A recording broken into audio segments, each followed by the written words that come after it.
нічого крім труни.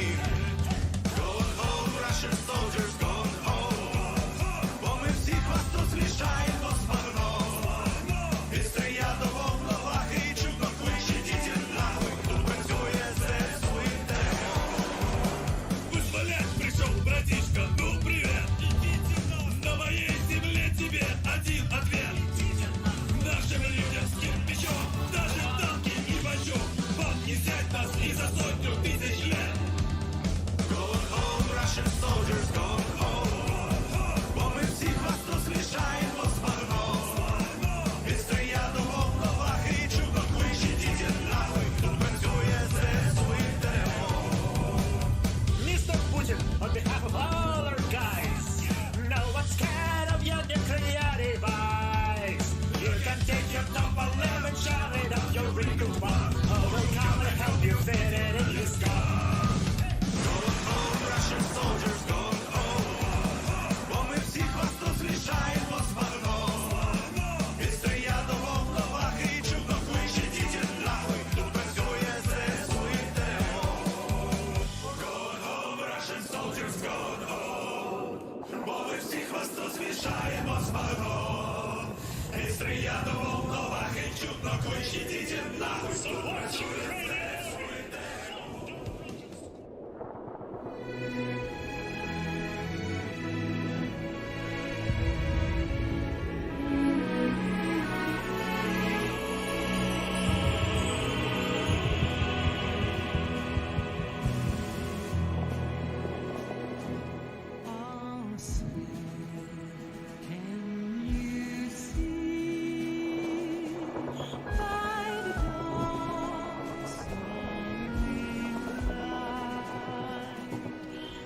So proudly we air, and at twilight's last gleam, whose broad stars and bright stars through the perilous fight, for the ramparts we watched, where so gallantly streaming, and the rockets cannons bursting in air, gave through the night, and the flag was still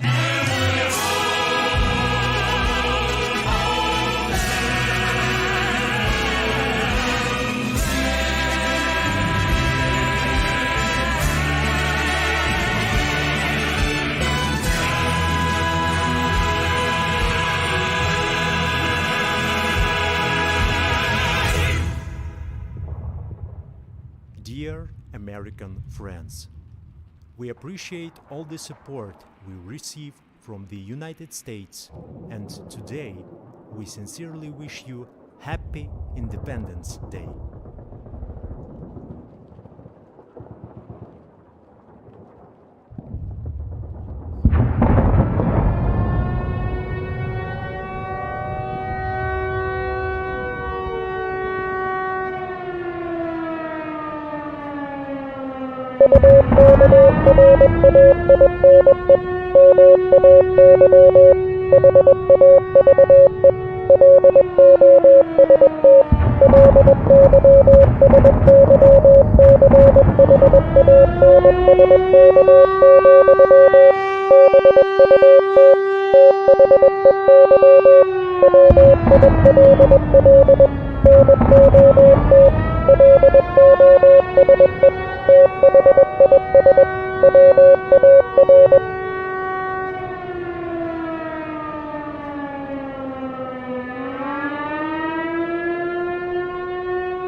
Hello, everyone. I'm the Enforcer, and I'm accompanied by Enforcer Matt. And good evening, everybody. I hope you had a great 4th of July, and welcome to day 132 of the news. And of course, we're going to be covering the past 48 hours of the war in Ukraine today. And also, I hope you all enjoyed that wonderful rendition of the Star Spangled Banner by the Ukrainian Army Band. It was an impressive rendition, and honestly, I have to say, it's up there with some of the best renditions of the anthem, like Whitney Houston's during 1991 at the Super Bowl halftime show. But without further ado, we're of course here to talk about the war in Ukraine, and of course, I hope that all of my American viewers have had a wonderful 4th of July, because I can tell y'all, I certainly had a really fun one. Kind of got a lot of heat issues, like I've kind of exerted myself so bad I'm having heart palpitations today, but we're going to see if we can get through that. But of course, it was incredibly fun. I also got to meet some of my fans again, and it was absolutely wonderful. Hung out with them in the afternoon, watched a fireworks show, and it was incredibly fun, and they're incredibly nice people. And I am just so appreciative that a lot of my fans, especially them, are like that, and I just want y'all to know, because of course y'all are watching the stream tonight, it was absolutely fun to be out there and enjoy the 4th of July with y'all, and it made my day. Even over the reenacting stuff, that made my day. And so thank you once again for being wonderful viewers, and of course great friends. And so with that, let's get into the schedule for the day 132 and day 131 news of the war in Ukraine. Starting off, we're actually going to be starting with probably the funniest bit of news we have today, which is inside of Chechnya. We're going to show that, and after we show that, we'll then be moving right on into our location unknowns here north of Kharkiv. I believe we have around 8 of them today total, in between day 131 and 132, and so once we cover those, we're then going to start moving towards the Kharkiv and northern Donbass area. But of course, before we get there, we're going to take a quick pause and answer 3 questions from the chat. After we answer those 3 questions, we'll then move through the Kharkiv and northern Donbass area, and we'll also be throwing in the southern, well, actually, we'll not be throwing that in. I just noticed it has more news than I was thinking it did. But we'll be covering the northern Donbass, and after we cover Kharkiv and the northern Donbass area, we'll then be moving down to the southern Donbass, which is the Donetsk region. But before we get there, we're of course going to answer another 3 questions from the chat. And after we answer those 3 questions, we'll then roll on down into Donetsk and cover all of the news there. We'll also be covering all of the news in Dnipro and from the area of the southern front. And then finally, we'll be moving on to these 4 bits of news we have in the Kherson area. After that, we're then going to take a quick little hop more south and a little bit further east down to the Kerch Bridge, where we've seen the Russians preparing more defenses for the bridge, and we'll discuss what this may mean later. Finally, we're going to, let me make sure. Okay, we don't have any international news today, just had to double check. We'll then be going up from Kerch to Kyiv to, of course, cover the speech from President Zelensky, and then that will be rounding out the end of the day's news stream, and then we'll be going on into the question segment. I've actually made the decision tonight, and I know that a lot of people like the quizzes, I know that a lot of people will like to watch the game, but honestly, I'm never going to certainly do the game again, because the game literally crashed the last stream and blue screened my computer. Ostriv is a very fun and nice game, but it also has a lot of glitches in it, and so sometimes it can just blue screen my computer, and it did it on the last stream on Sunday, which was incredibly aggravating to me because, you know, it literally screwed up everything on my computer for a short while.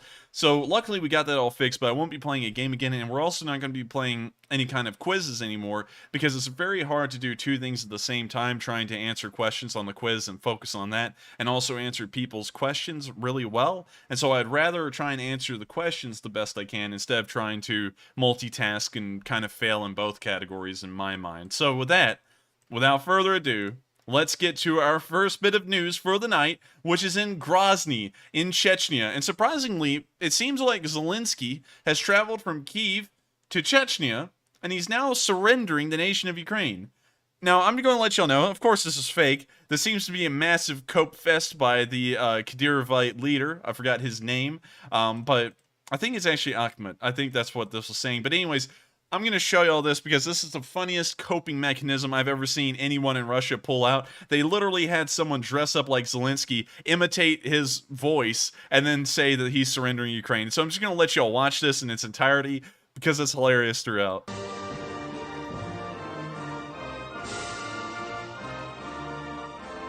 Шановні громадяни, я, чинний президент України, Верховний Головнокомандувач Збройних сил, погоджусь на безстяжну капітуляцію всіх наших Збройних сил на суші, на морі та в повітрі, а також усіх сил, які зараз перебувають.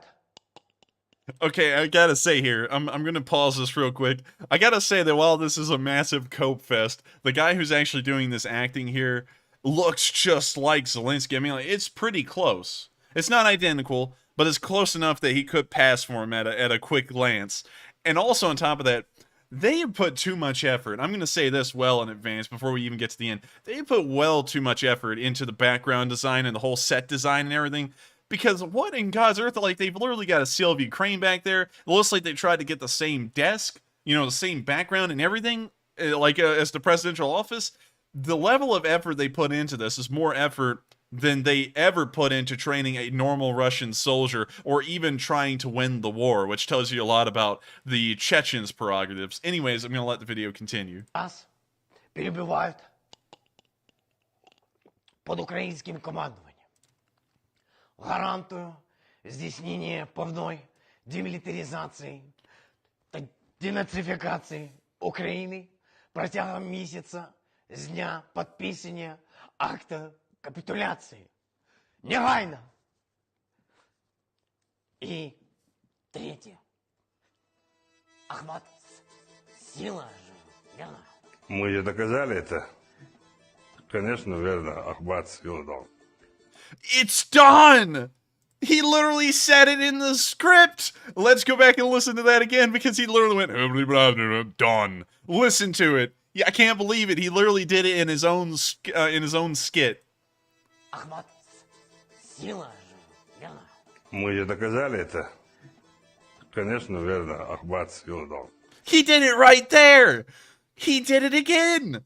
This guy literally cannot go a single 3-word sentence without going done. It's unbelievable. Anyways, I'm going to let the video continue. Так и подпишем. Давно надо было. Что-то опоздал. Whole lot of imagery that they're trying to get down there. But oh my god, like beyond it being a spitting image nearly of Zelensky in terms of just trying to find someone in Russia that looks like him, golly, what a massive cope fest. Because the guy who's in this video, The man right here that, is always what- saying Dawn. I don't know his actual name, but we do know that he did go to Ukraine at the beginning of the war. He actually was with the Chechens in the Kyiv front, and after about a week there, his left-hand man got killed, and he immediately left Ukraine and returned back to Chechnya and has never left since. He's never gone back to Ukraine.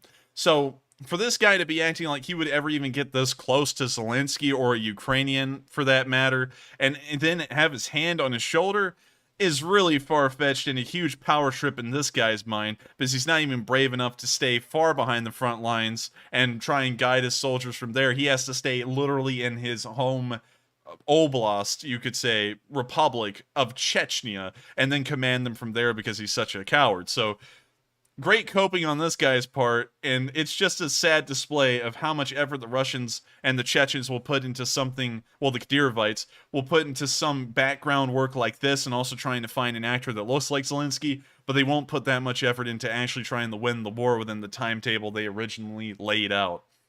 So with that, we're now going to be moving out of the funniest thing you'll see tonight in Chechnya, and we're now going to be moving up to the location unknowns, where we actually have a couple of them tonight, and they're fairly interesting. But we're, of course, going to be starting off on day 131, and then we'll be moving on to day 132.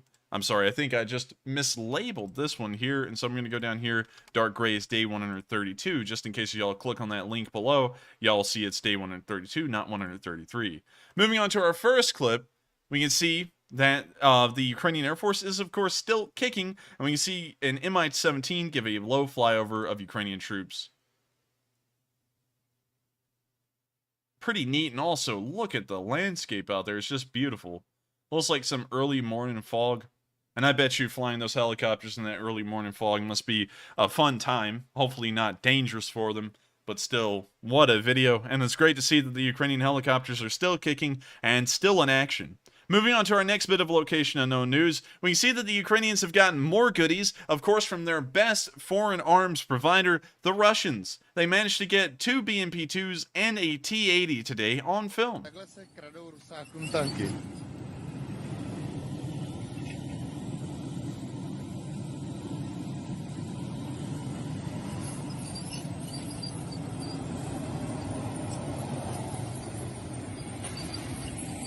It appears to be a T-80BV. Of course, clearly marked with Z's, showing that's Russian. They've now put a Ukrainian flag on top of it.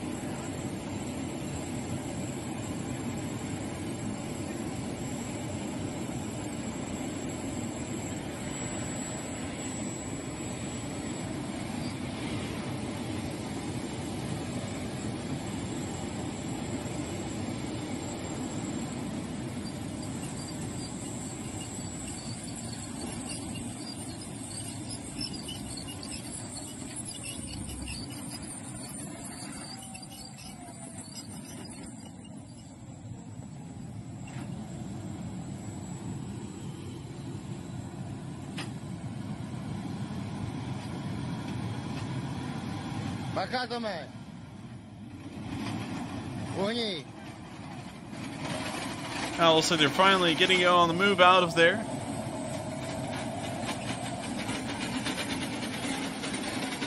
Sounds like a steam train on the move.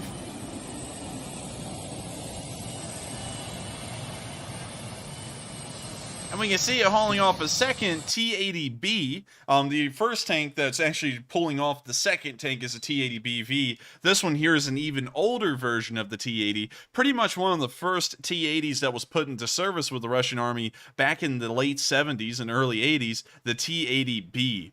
So you can see that the Russians are using some pretty antiquated tanks out there on the front lines, but of course, Ukraine managed to capture 2 of them, and regardless of whether they're dated or not, those are 2 fully functional Russian tanks that the Ukrainians will now be able to use for themselves. And so, of course, great to see. I hope we do see these on the front line very soon, and hopefully inflicting some damage on the Russians with their own medicine, I guess you could say. Also, nice truck right here. With that, we're now going to be moving on to our last bit of day 131 news, where we can see a bomblet being dropped on the Russians by a drone. This is somewhat common, but we can see that this one actually causes a decent amount of damage that we can see on film, to say the least.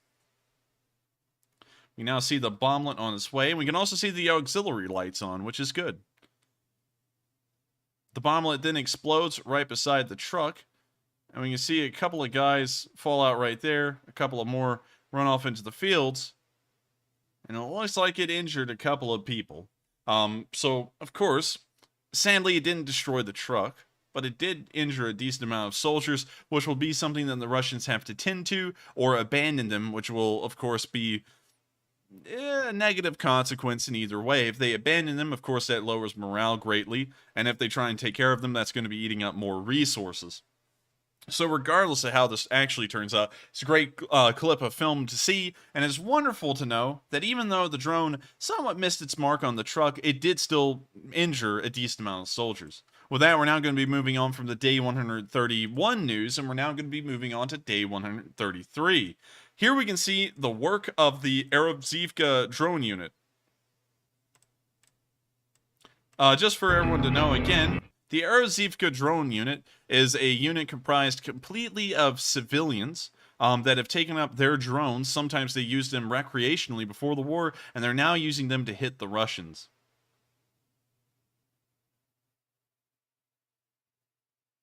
We now see them moving down the road and setting up their drone. It's actually a pretty meaty drone. We can now see it looking around for its first target of the day, and we can see that it's found a Russian armored personnel carrier. Now it looks like it's being slammed by the artillery. They've now found a Russian bunker, it appears. And also some Russian soldiers wandering around some kind of a warehouse. And it looks like none of them are going to be having a fun day here.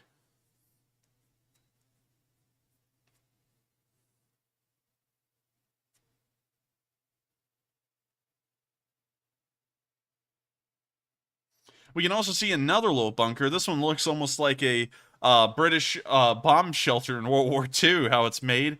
But the Ukrainians spare none. And we can see that that little bunker just got slammed by an artillery shell as well.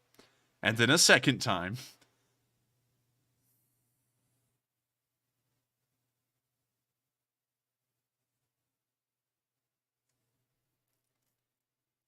It's an impressive clip, of course, to see that the Arozivka is still helping out the Ukrainian military, and we can see that it appears that some of them have formed into something of like a territorial defense force, and they actually now have military uniforms and armbands, and they're traveling around and using their drones to coordinate with the artillery and call in strikes on Russian positions further behind the lines. If that is the case, and of course that's an assumption, as far as I know, they're entirely civilian. I don't know if they've been mobilized into a TDF.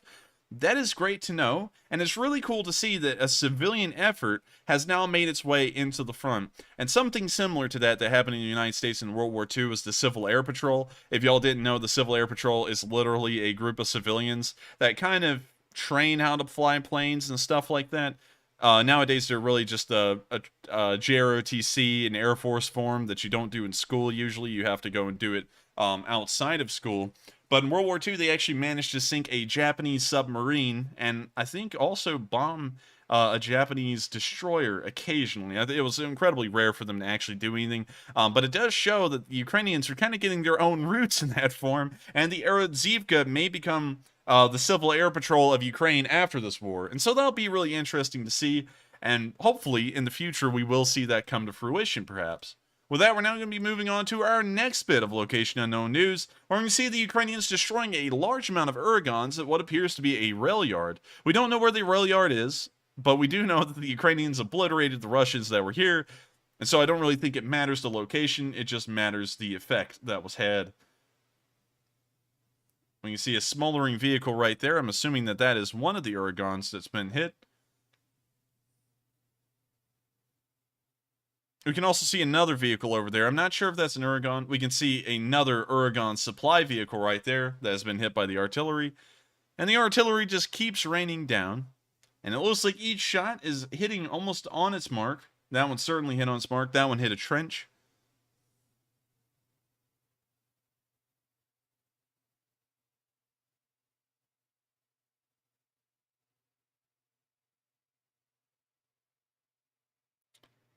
Sizzling.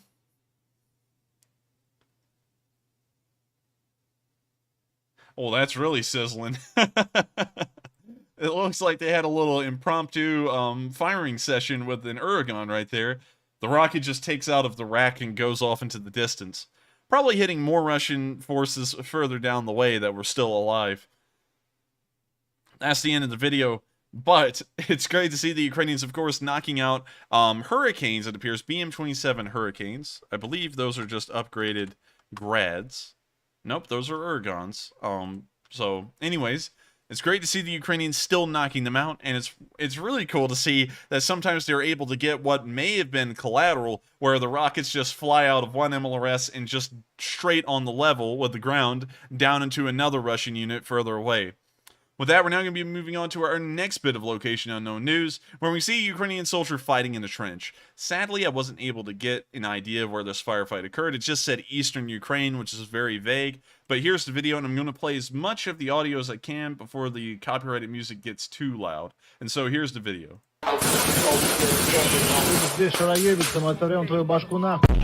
And the copyright music starts there. But when you see this soldier is doing his best to lay down as much fire as possible. And if y'all could hear the audio, which was drowned out almost entirely by the music, which was kind of tacky, you can actually hear that the firefight was picking up and there was bullets bouncing off the ground around them, and they were laying down as much fire as they could at the Russians in the distance.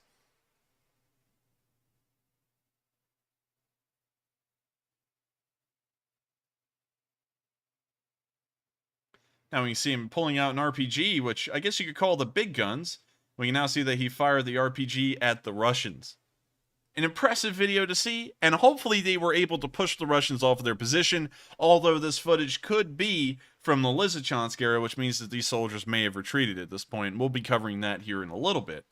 But with that, we're now going to move on to our next bit of Location Unknown news, where we see a Russian booby trap. Apparently these were laid out by the Kadyrovite Chechens, and this Ukrainian soldier here is going, well, this Ukrainian civilian or soldier, I'm not entirely sure who they are. They are wearing a green shirt, but they're going to explain how the booby trap works and what kind of problems Ukrainian, I guess you could say, demining operations are going to be facing after the war, because these things are so tricky to find. Anyways, here's the video. Этим, кстати, решать чеченцы, цепляется вот такой крючочек. И его даже не чувствуешь. Кстати, он практически бляха. Футболку, наверное, придется после этого делать. Вот идет леска, и вверх F1 граната лежит. Сразу же запал идет, и сечет все. So what the man's explaining here is that there's a fishing hook attached to the tree limb, which is then attached to a cable, and when you walk past the tree limb, you can't even notice, really, that the fishing hook has clipped onto you. And so you continue to walk forward, you eventually pull the string is attached to this grenade up here in the tree that he's pointing out, which then pulls the pin on the grenade, which sets it live, and then within seconds of you being there, it explodes and may injure or kill someone. And so while the Chechens the Kadyrovites may have been pushed out of this area, the fact that they're still able to kill people still stands, because someone could just be walking through these woods, walk through a limb on accident, and then get killed by a grenade that's been sitting in that tree for days, weeks, and in the future it could have even been years. There's still occasionally people in Western Europe and also in the Falklands that get injured or killed by unexploded ordnance from previous wars like World War I and World War II. And with these kinds of booby traps sitting in the trees, it's going to be incredibly hard to find out where these are, because they could be in any tree, and there are, of course, hundreds of millions, if not billions of trees in Ukraine. Граната лежит. Сразу же запал идет, и сечет все, что можно в радиусе. Причем таких вот крючочков, вот, не замечаешь на леске, они болтаются. Вот здесь вот. Вот здесь вот. Особенно это для военных. С этим надо заморачиваться. Вот, кстати, находится, да. Ты даже можешь не замечать. Можешь чем угодно, шлемом, я не знаю, рюкзаком туристическим. Вот здесь вот он идет.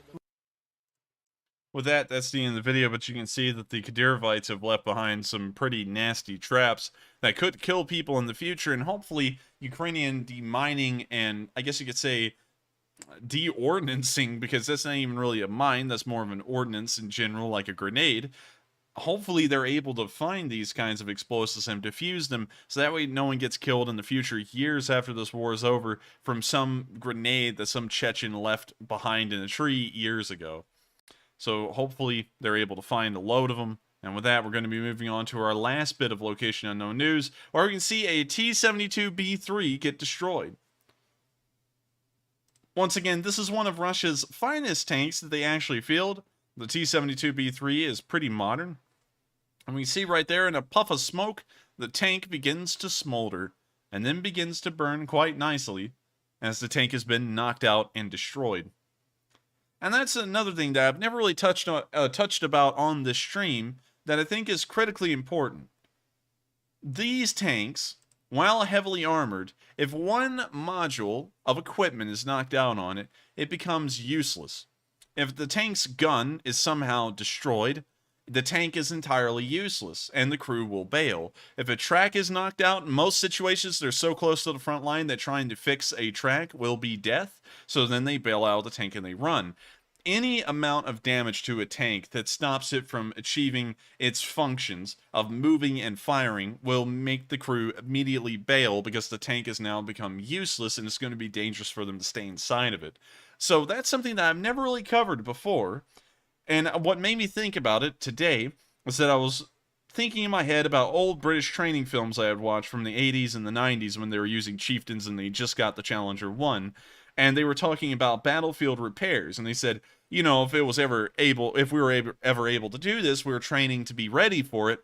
But in the most likely case, if the tank was hit in such a way like this, we would most likely just bail out of the tank because, you know, you can build a new tank, but you can't get new men. And that was what made me start thinking today. I was like, well, wait a minute.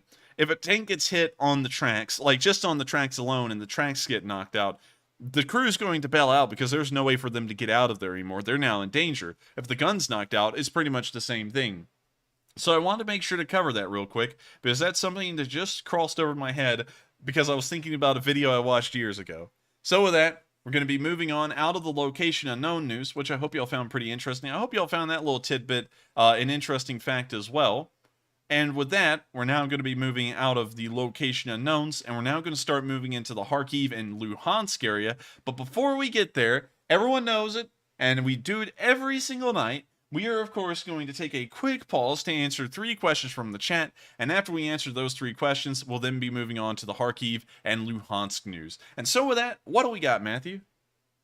All right, so it is now time for our first round of the question segment. So first up, we have a $50 donation from BC Skyman. He leaves a super sticker, but no comment. But thank you very much, BC, for your support, and I know the Enforcer wants to add to it, so go ahead, Enforcer. And I would like to thank you so much for the support, BC Skyman. You've been around forever, and of course that support helps us to run these streams, because without our viewers' support, there's no other way for us to support ourselves to keep this thing running. And so thank you once again for the massive amount of support you just gave, because it does mean a lot. And with that, we are on to the next one. All right, and up next, we have somebody who has decoded the Morse code.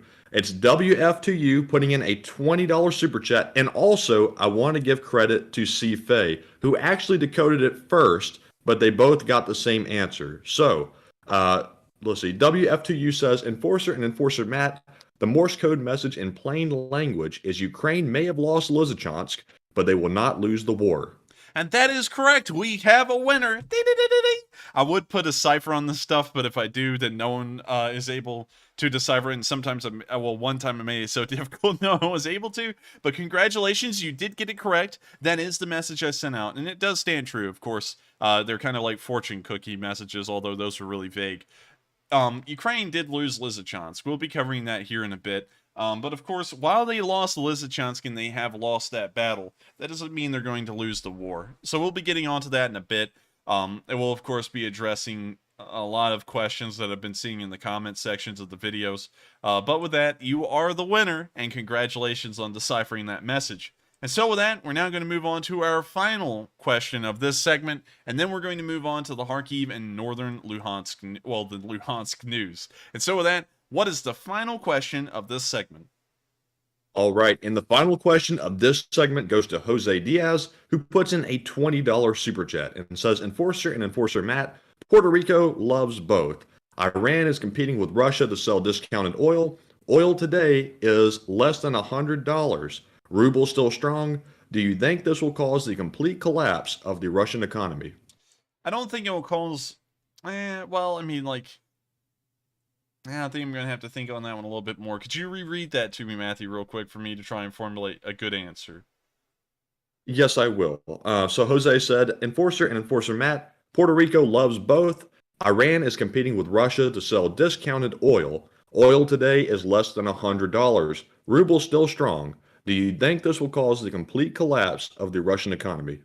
I don't think necessarily Iran's competition with Russia to export oil is going to cause the Russian economy to collapse, but I do think that the massive economic sanctions, along with the massive deflation of the ruble, because just for those of y'all to know, the ruble isn't just strong, it's rebounded so far that it's almost up to its pre-2009 values before they invaded Georgia. So let me pull that up again. US dollar to ruble. So let me go out to a year. Oh, wait a minute.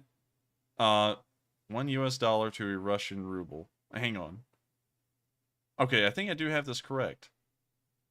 Hang on.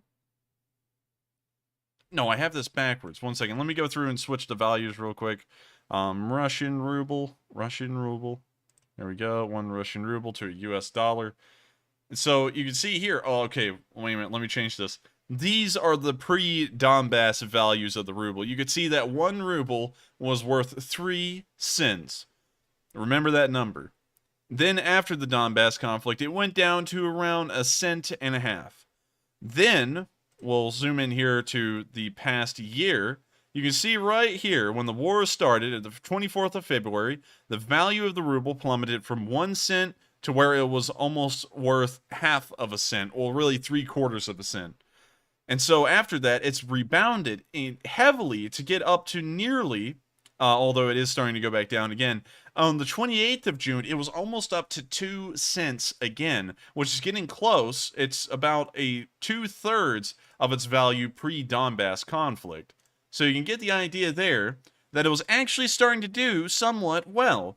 But the problem is with that is that this kind of deflation of a currency shows that the Russian economy is shrinking heavily, and it's some kind of an economic stopgap to try and keep things running in domestically, but it's not something you can do long term, and the effects of this catch up incredibly quickly. And you can see here within this 1 month span, the ruble went from worth being almost 2 cents to now it's almost all the way back down to being worth 1.5 cents again within just a matter of a week. And so you can see that with that kind of rate, it's mostly going to drop again. And because of the sanctions that the Russians have pretty much surrounding everything right now, not just the oil, that's what's going to start leading to the Russian ruble to collapse again. And once the ruble hits rock bottom once more, the Russians are going to have nothing to pull out stop-wise anymore to try and bring the ruble back up. They've already pulled out all the stops to make it deflate like it did right here. There's nothing else they can do, much like there's very little sanctions we have left to implement.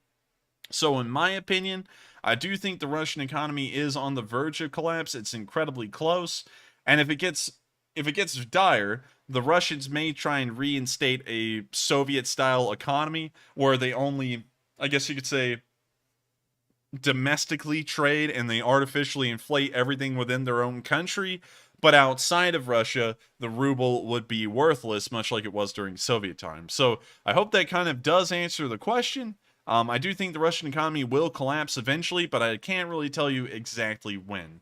And so with that, I thank you once again for the support. I hope that does answer the question. And with that, we are at the end of this question segment. We're now going to move on to the Kharkiv and Luhansk news, and then, before we move on to the southern Donbass, and also the southern front in general, along with Dnipro and the Kerch Bridge, we'll then answer another 3 questions from the chat. So we'll answer everyone's live chat questions, everyone's super chats tonight, and we'll also answer as many live chats as we can at the very end of the news stream and the question segment at the very end. So with that, we're now going to move on into the Kharkiv area, where we don't really have a lot of news to report. I always try and make sure that this is a special segment of its own, mainly because it is strategically important. And that's something that's fallen off of a lot of people's minds, is that they sit there and watch Severodonetsk and Lysychansk, which have a collective population of around 200,000 people, fall.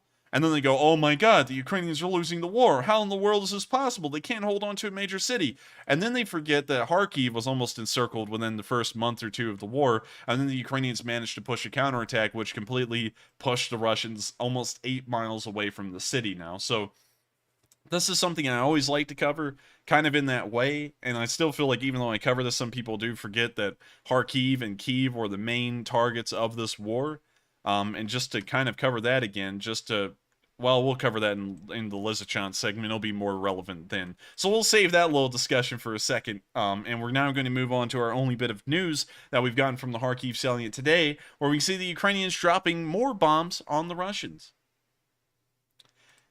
Now, I do have to say, I don't know who dug this trench, whether it's the Russians or the Ukrainians, but someone finally did it right, again, with the zigzags in the trenches. It does make it a lot more effective in dispelling shrapnel from traveling down the entire length.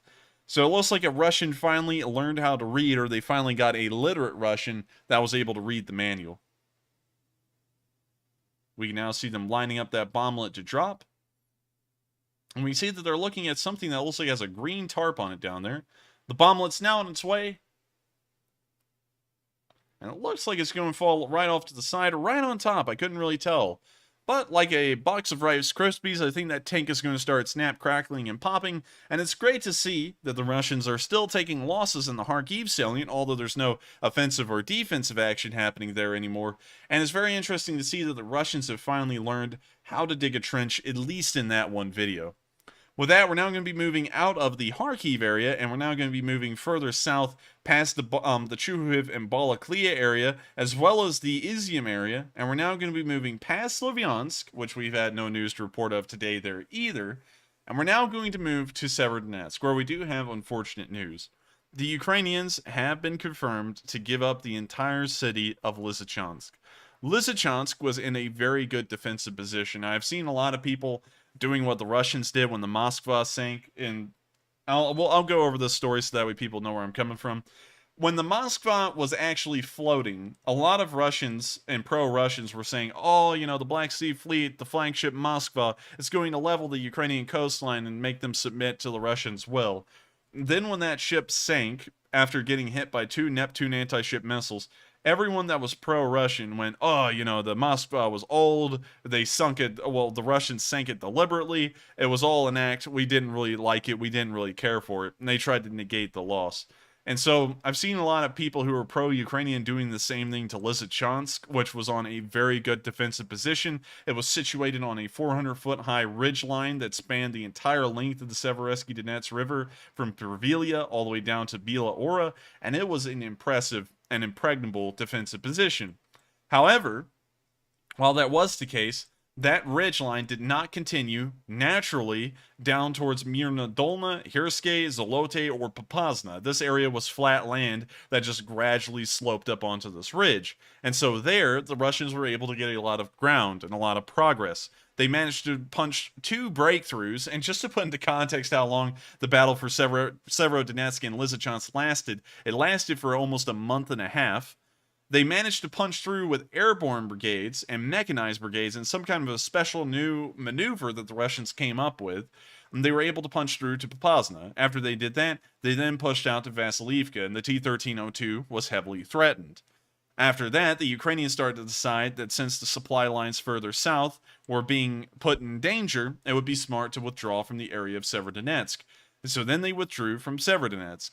After that, the Russians once again did another breakthrough tactic and were able to push on to more of the T-1302, covering some 8 entire miles of the highway with a Russian front line, which would have made it impossible, with the current state of affairs, to ever push them back off and reopen that supply line. And so, the situation was looking incredibly grave then, on the supply side of things, for the Ukrainians. And on top of that, the Russians did another breakthrough just around a week ago that reached the town of Vovchur-Yurivka, which is south of Lysychansk, putting the Ukrainians' southern flank at threat of encirclement. And so then, paired with the bad logistical and supply situation they were now starting to face, the Ukrainians really had no choice but to give up Lysychansk and then withdraw. And in the process, they did lose the city, and they did lose the incredible defensive position they would have had from a Russian attack crossing the river. But the thing is that the Russian attack did not cross the river. It pushed from the west, where they had open ground, which was something that we said a while ago on this channel was most likely going to be the new Russian axis, because this was going to be the easier one to advance on, and it does appear that they did exactly that. Hopefully, the Ukrainians are able to set up new defensive positions elsewhere that will be better, I guess you could say, or as good as it was in Lysychansk. But sadly, I do not know the topography of Ukraine well enough to tell you where a defensive line like that could be formed. So, with that, we're now going to start covering the news here of what we've seen. And starting off on the outskirts of Severodonetsk, well behind the lines, we did see a Russian tour in operation today on film. And so here's the video. We can see his target flying right there. We can see the Ukrainian drones, and this is of course a joke, can get very close to the Tor before it actually activates. Now the Russians love showing off the Tors. I think this is their favorite anti-air system to show off. We can now see it firing from inside the actual anti-air system. The missile is now on its way, probably to shoot down something like a drone. We can now see it hit its target, and we can see the drone falling to the ground right there.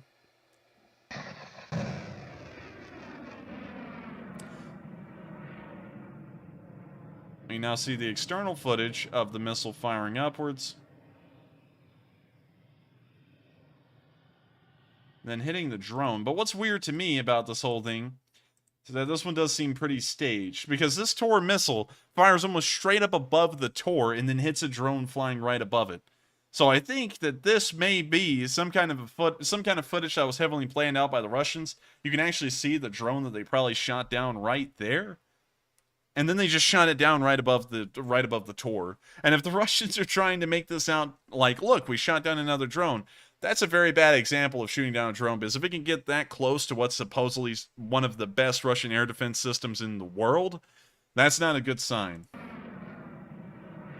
But if this is really what's happening, this is a sign of hope for Ukraine, because you can actually fly a drone straight over an anti-air radar and then drop a bomblet on it, possibly. But I don't believe this is true. This is probably a faked video.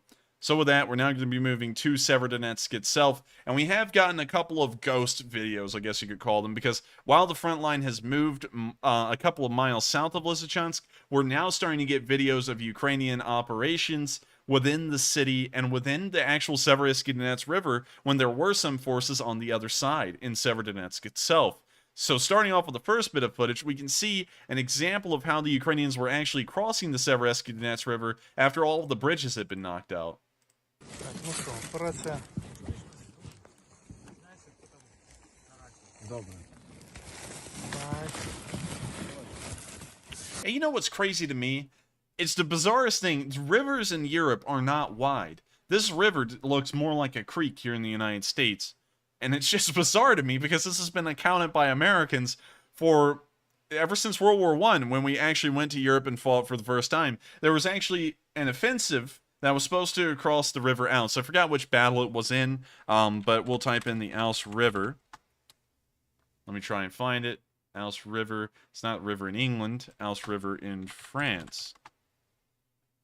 So here we go. I think other places. The Ouse.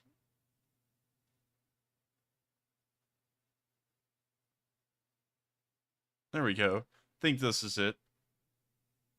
Yes, I think this is actually the river. So we're going to pull this up on Google Maps real quick, because I have to show you all this and give a little bit of explanation as to European rivers. Because in America, if you are an American, you will think, oh, you know, like a river's got to be pretty wide, you know, at least a quarter mile or a half mile. But in Europe, rivers are incredibly small by and large in their width. So we can see here the Ouse River, the Oise River. We can actually see is now followed by a canal entirely now. But this river is not wide, much like the Severodonetsk River. And the European strategists at the time told the Americans, y'all are going to have to cross this river. It's going to be pretty big, it's going to be quite the obstacle, and y'all are going to have a really hard time to cross it. And we don't think y'all are actually going to achieve the first day objectives. And so the Americans went into the battle. They hit the Siegfried line, which was somewhere around the area, They blew through the Siegfried line. Then they crossed the River Ouse thinking it was a creek before they got to the river.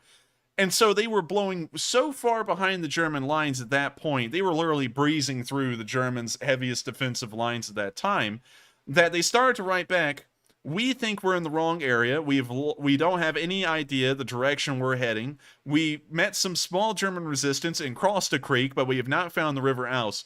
And they finally had to get word from the French High Command, which I believe at the time was being led by General Foch, to stop their advance because they had gone 7 miles ahead of, I believe, their day one objectives or less. I think it was more like 4 miles, but in World War I terms, that's a massive breakthrough to the point they can't even ensure that they're about to not be encircled.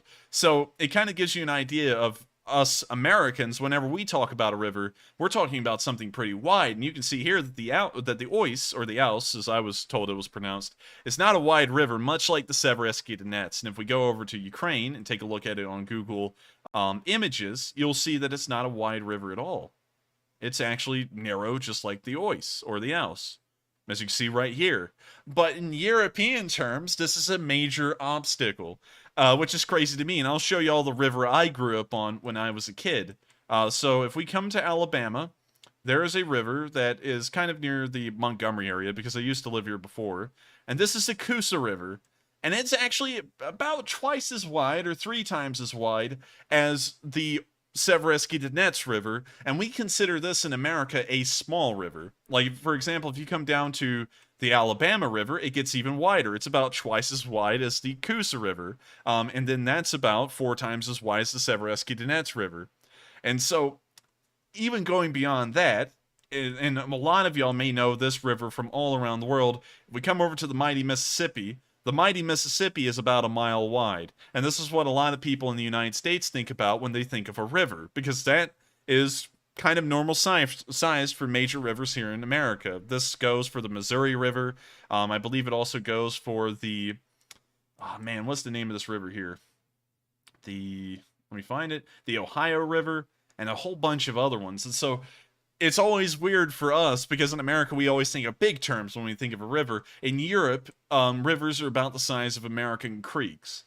So it's really interesting to see them have to deal with these like major obstacles, when in America, this is a small obstacle at best. So anyways, here's the actual video of the Ukrainians trying to cross the Severodonetsk River, back when they still had a foothold in Severodonetsk. Непроста операція. Хорошая, нормальная операция. Операція хороша, я тут вже один раз плавав в бронежилеті з рюкзаком. Так собі хочу сказати. Задоволення відносне.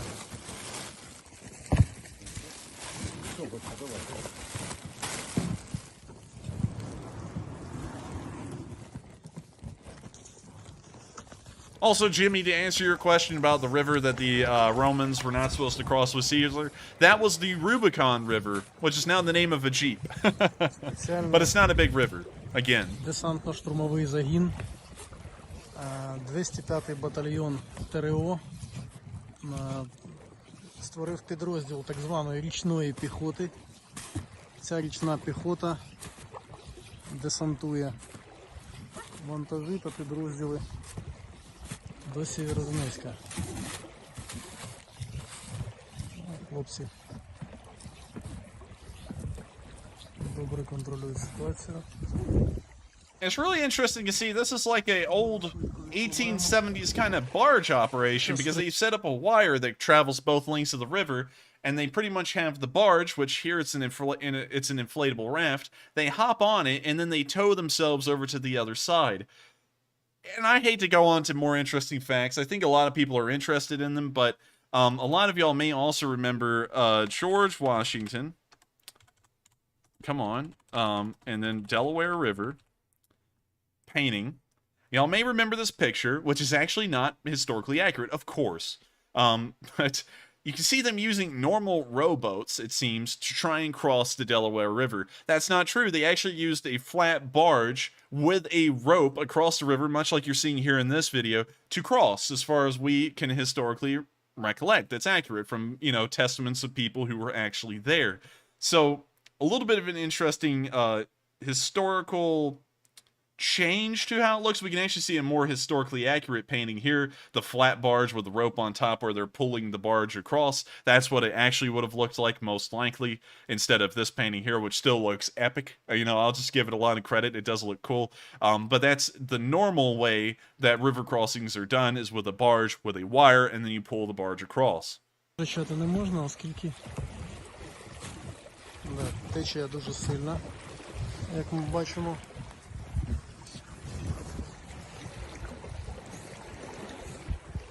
Северський Донець дуже потужна річка.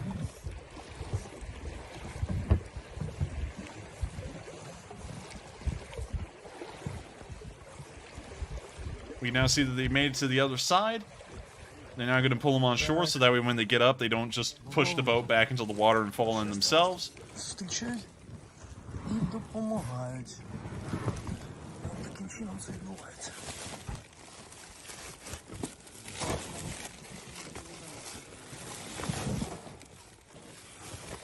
І все це вручну. Великий обсяг цих вантажів. Так. А це Володимир, он же Джон, громадянин Сполучених Штатів, але насправді українець з душі. І патріот України. Я тебе дуже пишу. Який пише мене, а я його. Наш добрий друг. They're now talking on the other side. Северодонецьку. And it's a beautiful morning in Ukraine with the fog all around. And now artillery's coming in somewhere nearby. That's incredibly close. Вогнем противника продовжується. Now the barge crossings are becoming a little bit more frantic and hurried as they're trying to get these guys out of the barge before the artillery shells might be landing on them.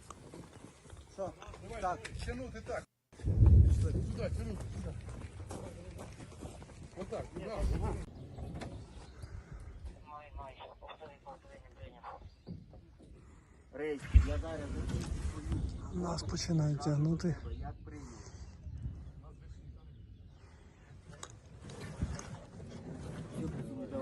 Щасливо, друже. Зараз закінчу свою роботу і відразу до тебе. Excuse me if you heard that, I just sneezed. Тримай, направте. This guy's got some pretty cool inscriptions on his vest. Looks like he has a website URL on there, and also he has Slava Ukraini. Артилерійського обстрілу залишаємо. Пливемо.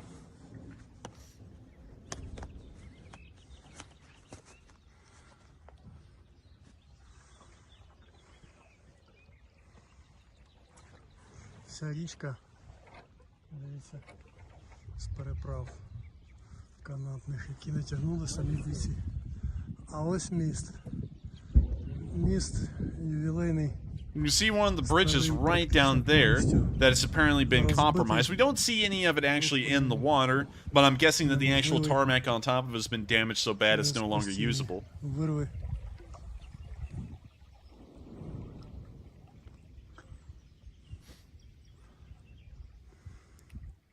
And also, just to answer Remor's 357's question, which is a great one, he says that the Russian armor has poor fording capabilities. And the answer to that is that a lot of military's tanks have poor fording capabilities. You could only put a snorkel on something and have it go so far under before it eventually just gets too deep even for the snorkel.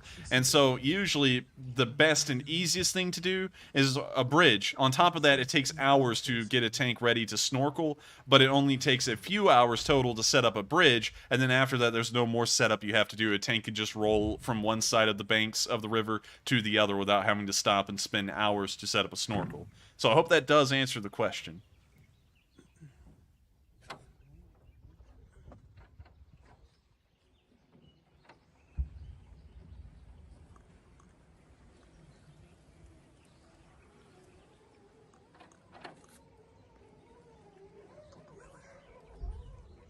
They're now getting towed from the other side.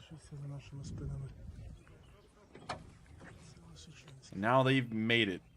Now they're going to help pull them up to the little, I guess you could say ramp that they've made, the boat ramp. Now it looks like they're getting off, but I don't think we're going to see that on film, and the video ends right there. And so, with that, it was very interesting to see how they were crossing the river, but as a glimpse more sooner into time, more recent to say, we did see a Belarusian volunteer fighting in Lysychansk here in this short clip. So I'm going to show you all this video real quick. It's pretty self-explanatory.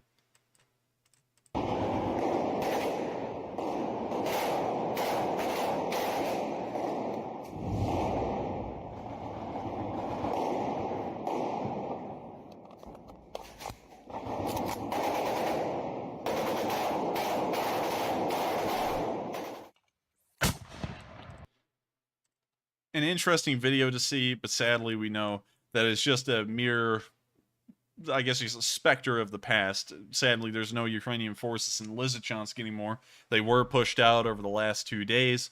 Well, really, they retreated out, but regardless, they are no longer there. And then further south north towards Bila Ora, we also got another specter from the past where we see a tank, LPR tank, running over a mine. Now, I actually showed the pictures of this event days ago because the actual video hadn't come out yet, but we now have the video of this tank running over a mine, and it's even better on video. And so here it is.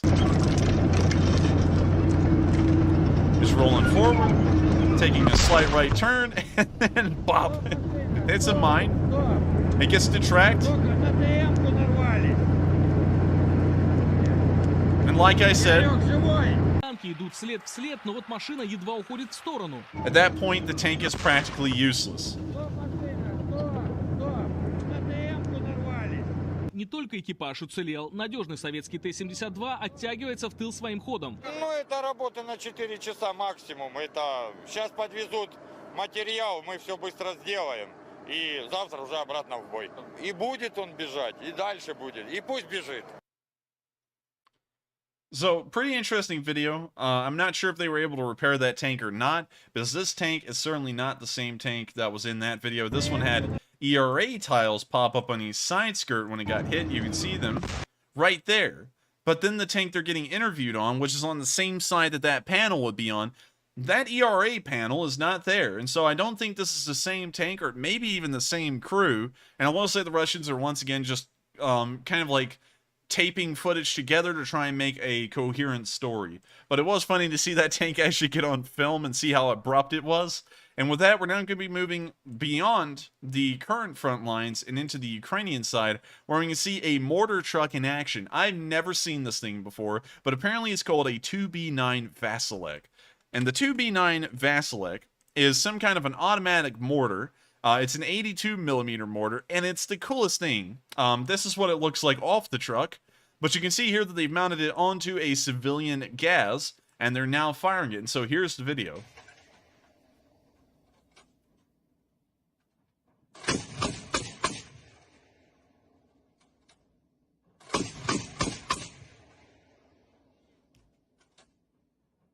I didn't know they had automatic mortars of this caliber. I knew that they had the 40mm AGS, but an 82mm grenade launcher is kind of a little crazy.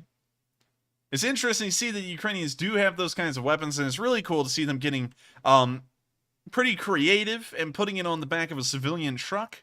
So that way it's kind of like a Caesar SPG in a way, in a really ghetto form. And another thing I'd like to address is that there's always people out there who say, oh, why do you praise the Ukrainians when they make up hodgepodge stuff like this, but then you go down on the Russians and just make them sound like idiots for doing the same thing. The reason is, and I know that I do that, and there's a good reason.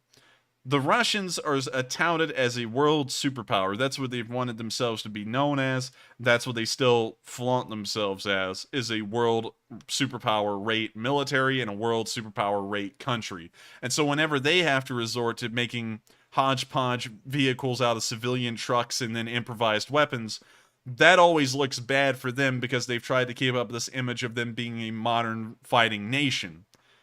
And so, of course, I always trash on them when they do something like this.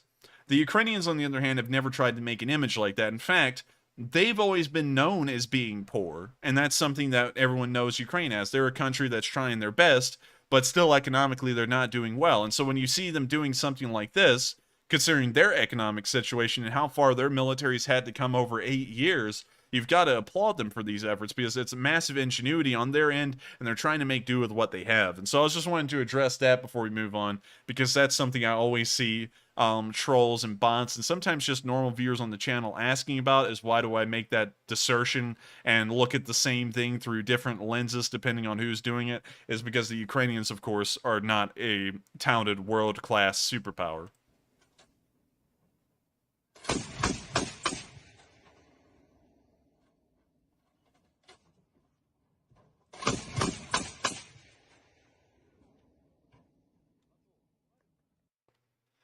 And that's the end of the video, but it is impressive to see the Ukrainians coming up with ingenuitive things like a 2B9 82mm automatic mortar, like this one, and then mounted onto the back of a truck. Pretty cool, honestly, in my opinion, and I hope we see more creative things like that, but let's see if we can actually get any kind of maximum firing range is around 4.3 kilometers. And we can actually see that Ukraine and Russia are still some of the few countries beyond Hungary. It looks like Armenia. Let me make sure I'm correct with that. I don't want to say that wrong. Armenia. Yep, I was correct. Armenia. And then Iraq and Syria are the only countries in the world that still use this automatic mortar system. A lot of countries, the majority of them, at least in number, have stopped using them. But the Ukrainians and the Russians both still have operational 2B9s. So with that, we're now going to be moving on out of the Ukrainian front line, and we're now going to be moving further south to the area around Berestova, which is on the T-1302. Here in this clip, we can actually see a Russian T-72 or an LPR T-72 burning somewhere in the area. We're not really sure what kind of tank this was, whether it was an LPR or a Russian tank. This is burning so bad in this video.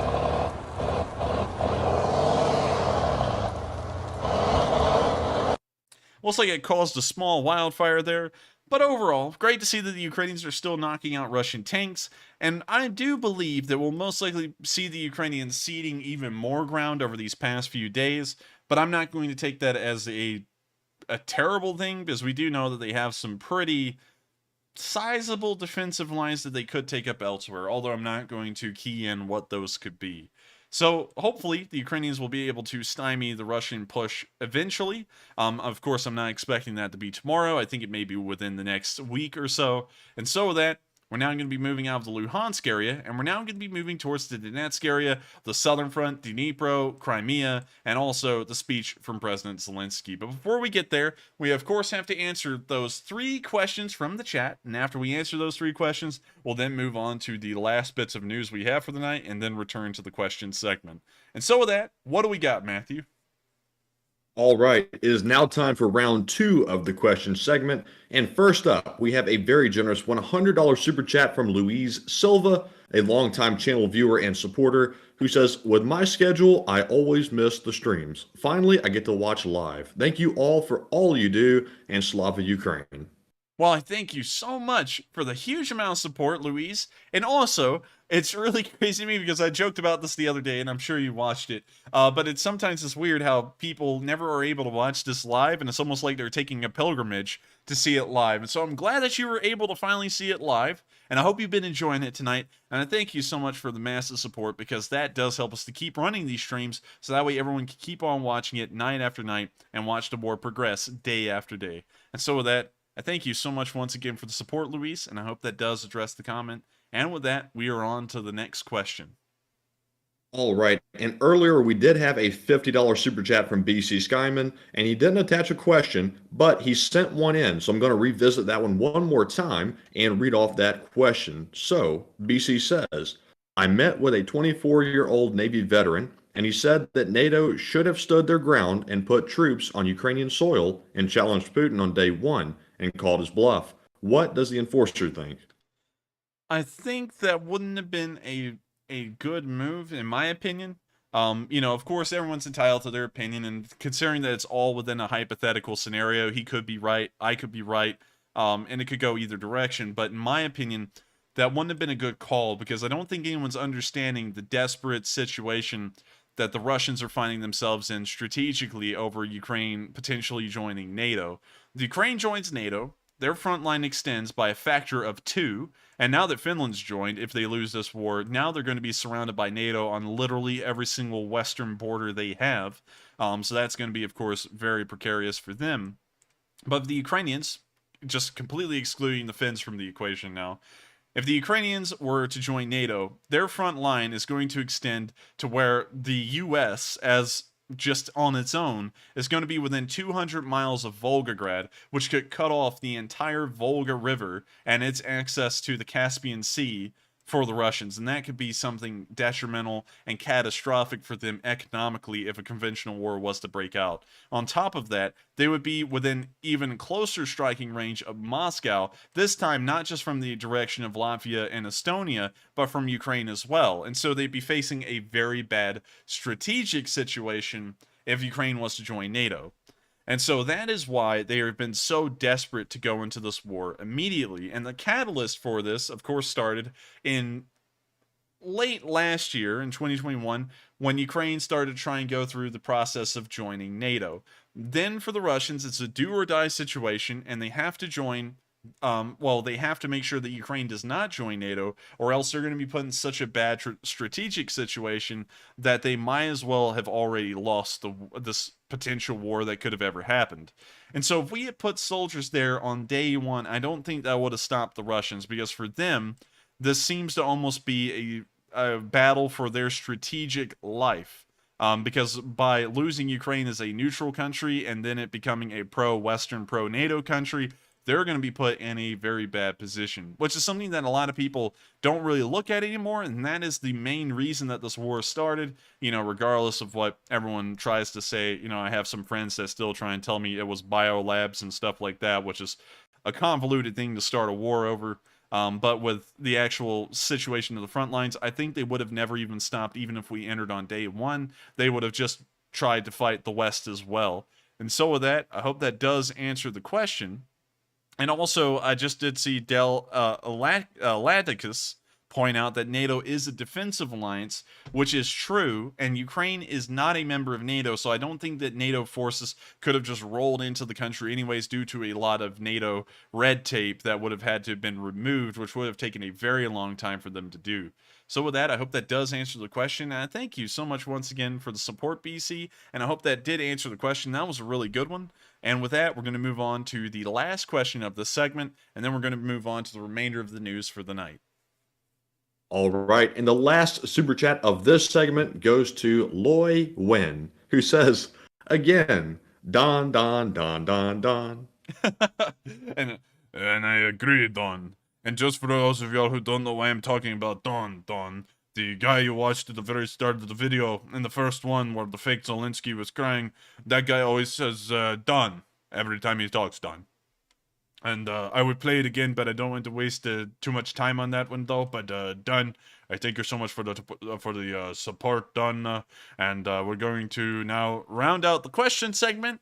And so I hope you all have enjoyed the little Don segment there. I know that everyone's about to go crazy again with the Dons, and then people are going to be like cussing out everyone about why they're saying Dons and what does it mean and all that stuff. But we will go through that because we're the Lee Spring Army, and Don is part of our culture. And so with that, we're now going to be moving on to the remainder of the news for the night in the Donetsk region, the Southern Front, Dnipro, the Kerch Bridge, and the speech from President Zelensky. And so hang tight, everyone, because we're, of course, going to get back to the questions, but we have to cover all of this news before we get there. And so starting off in the Donetsk region, on day 132, we saw that 2 BMPs were destroyed by the Ukrainians somewhere in the area of Avdiivka by the 95th Air Assault Brigade. And so let me go to Twitter real quick so that way we don't get a blackout on the video. And here is the video. And I gotta mute it. When you see the drone looking at the Russian BMPs that are now being past tensed by Ukrainian artillery. And it looks like the Ukrainian artillery has been doing a right good piece of work on this here field, because this thing is pot-marked with artillery shells, showing that the Russians have tried to push through this area time and time again and have apparently failed over and over and over. They, of course, took out 2 BMP-2s in that video, which is 2 less BMPs that they will never be able to get back again. The Ukrainians do not give refunds. And so with that, it's wonderful to see, and we're now going to move behind the lines on the Ukrainian side, where we've seen the HIMARS in action. The HIMARS is the pride and joy of the Ukrainians, and two of these videos are about to tie together here as I show you this first HIMARS video, and then I'm going to show you all what they did in the early hours of the morning. When you see the HIMARS moving down the road here, of course looking all cool, and I've got to say, the HIMARS is just a really cool looking truck. It just as a whole. I love how the cab looks. It is just really neat in its design. It's also really cool in its function and its modularity. I love how the reloading is done through a modular kind of container box instead of having to individually load each rocket. And we see the rockets going on their way. Interesting fact I did not know is that HIMARS rockets are actually GPS guided, and so you actually target each one individually onto a separate target if you would like, and so it can hit multiple things at the same time. We can actually see that as a result of those HIMARS launching here, as in the morning hours in Donetsk City, we saw that the entire city had practically caught on fire. The HIMARS had hit almost everything you could imagine that would be important within Donetsk. Barracks, command posts, ammo depots, all of them on fire in separate pillars of flame here in this video.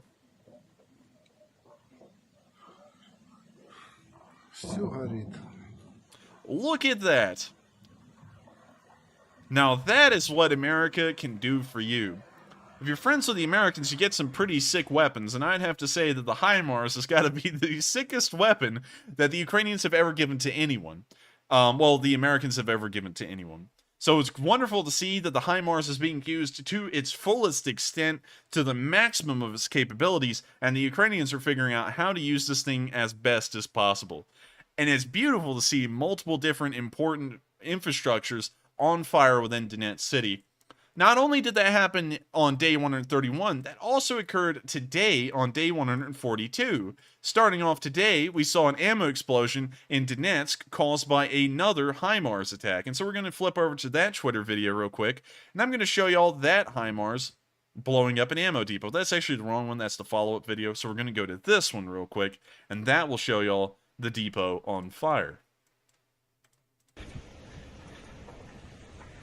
And by the base of how wide the smoke pillar is, you can tell it's a very large depot. Pretty much everything's on fire in there. You're going to hear the occasional crack and explosion. Ух ты, блин. Обалдеть.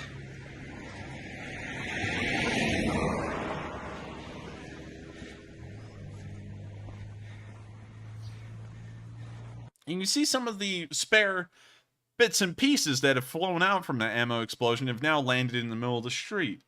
Now, here is the follow-up video that's showing the exact same ammunition depot on fire from a further distance away.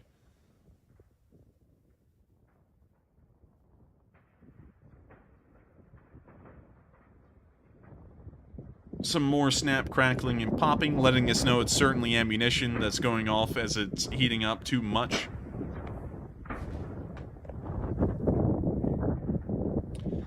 And gosh, that's a massive depot. That smoke plume extends from this side to that side of the screen. And that's a very large amount of it. And this is zoomed in from a pretty good decent distance away. If I had to assume, it's probably about as wide as this storage unit area right here in terms of how wide the fire is. From way off on one end of the screen that you can't even see to the other. So a massive fire, hopefully knocking out even more ammunition that the LPR and the Russians were planning on using. And so with that, we're now going to be moving out of the Donetsk City area, and we're now going to be moving further. Yeah, we're now going to be moving further down the line after watching the HIMARS do a great piece of work on a single city. And imagine if the Ukrainians were able to get even more HIMARS or M270s. Imagine what they'd be able to do to the Russians and strategic infrastructure behind the front lines, even 50 miles away. And let's just put that back into perspective.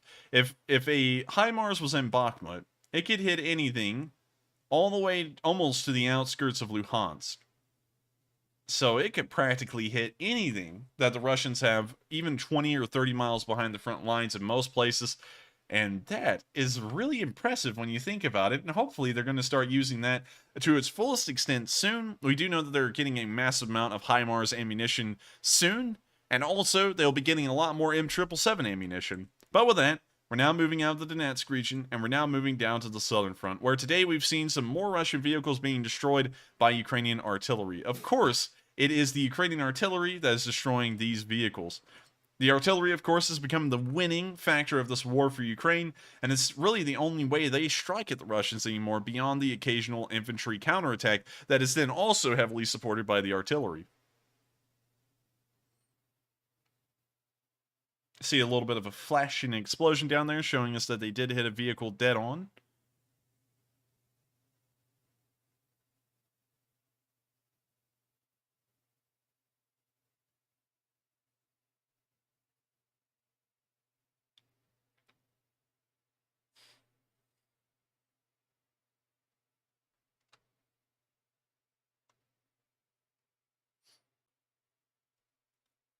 And of course, huge credit to the 59th Motorized Brigade that did knock out these Russian vehicles, because they've done another good piece of work on them.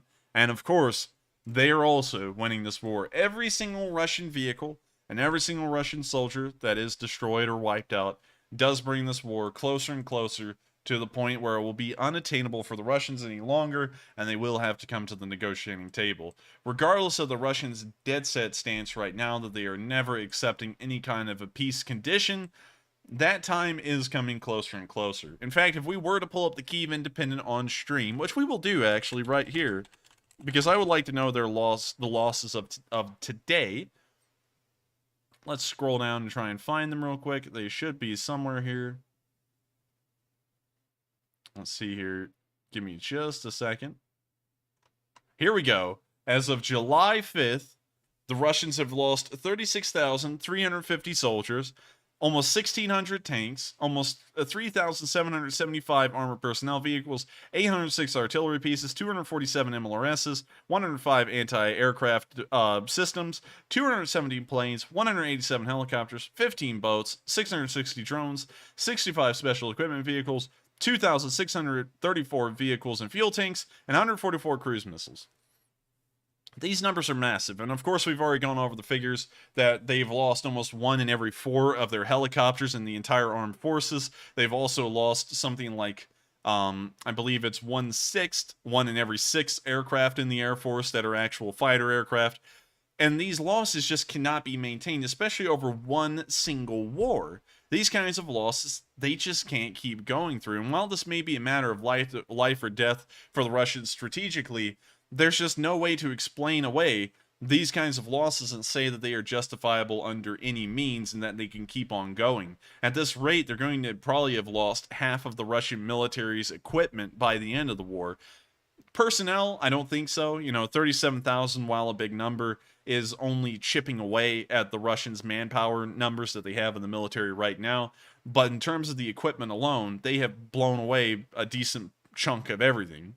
And so with that, I just wanted to cover that real quick to show that these little losses you see on film are stacking up, and they are collecting together to eventually make this war unattainable for the Russians again. With that, we're now going to be moving down to the city of Melitopol, which may have also been HIMARSed, which is now a verb that I just came up with. But we're not entirely sure, but we did see multiple billows of smoke coming out of the city after the Ukrainians struck it again, hitting major amounts of military infrastructure that the Russians have set up there. Вот так. Первая точка, вторая, третья, четвертая. Разъебашили. The billows of smoke actually fill the skies like dark clouds on a rainy day.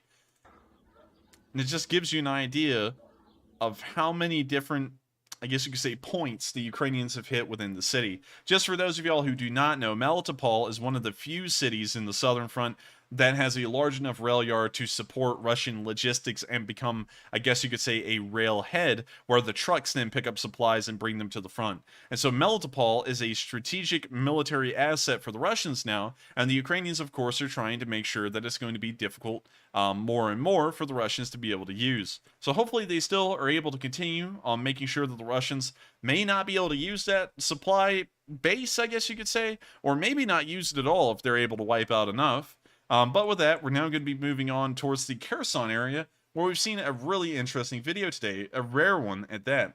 We actually saw the Russians using a boat on the Dnipro River here in between Novokhovka and Kherson, and it looks like they were able to take one Ukrainian prisoner, which of course they are incredibly proud of. So I'm going to let y'all see this video because first off, we've really never seen any boat action in this war, and second off, watch how they treat the Ukrainian prisoner.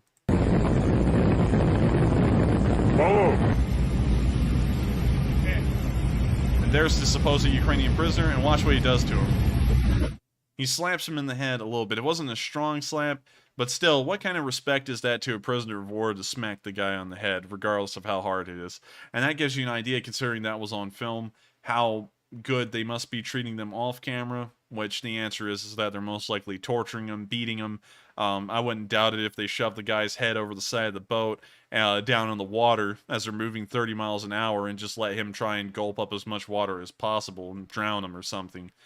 So with that, that's the end of that video. A very rare one at that. And we can see that, of course, the Russians are proud of any kind of small victory they were able to get over the Ukrainians, and they had to show off the single prisoner they got. Usually the Ukrainians are able to get 8 or 12 in a single video. The Russians were only able to get 1. Moving on towards the front lines in the Kherson finger, we did see today that the 63rd Brigade did hit more Russian forces. Of course, with rock music. Artillery is now raining down on these Russian forces, and we can see that the Ukrainians are also reviewing it in video footage. Artillery is now hit near a tree line. We can see what appears to be a small little burning piece of something. I can't really tell you what that was, but they definitely did hit something.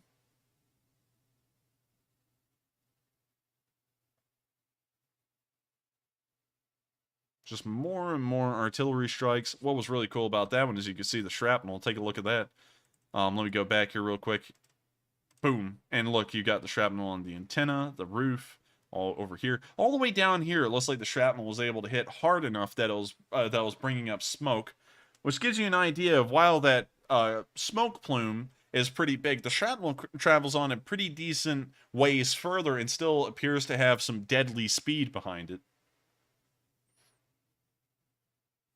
That one looks like it hit a tank and sent it up for a turret toss competition.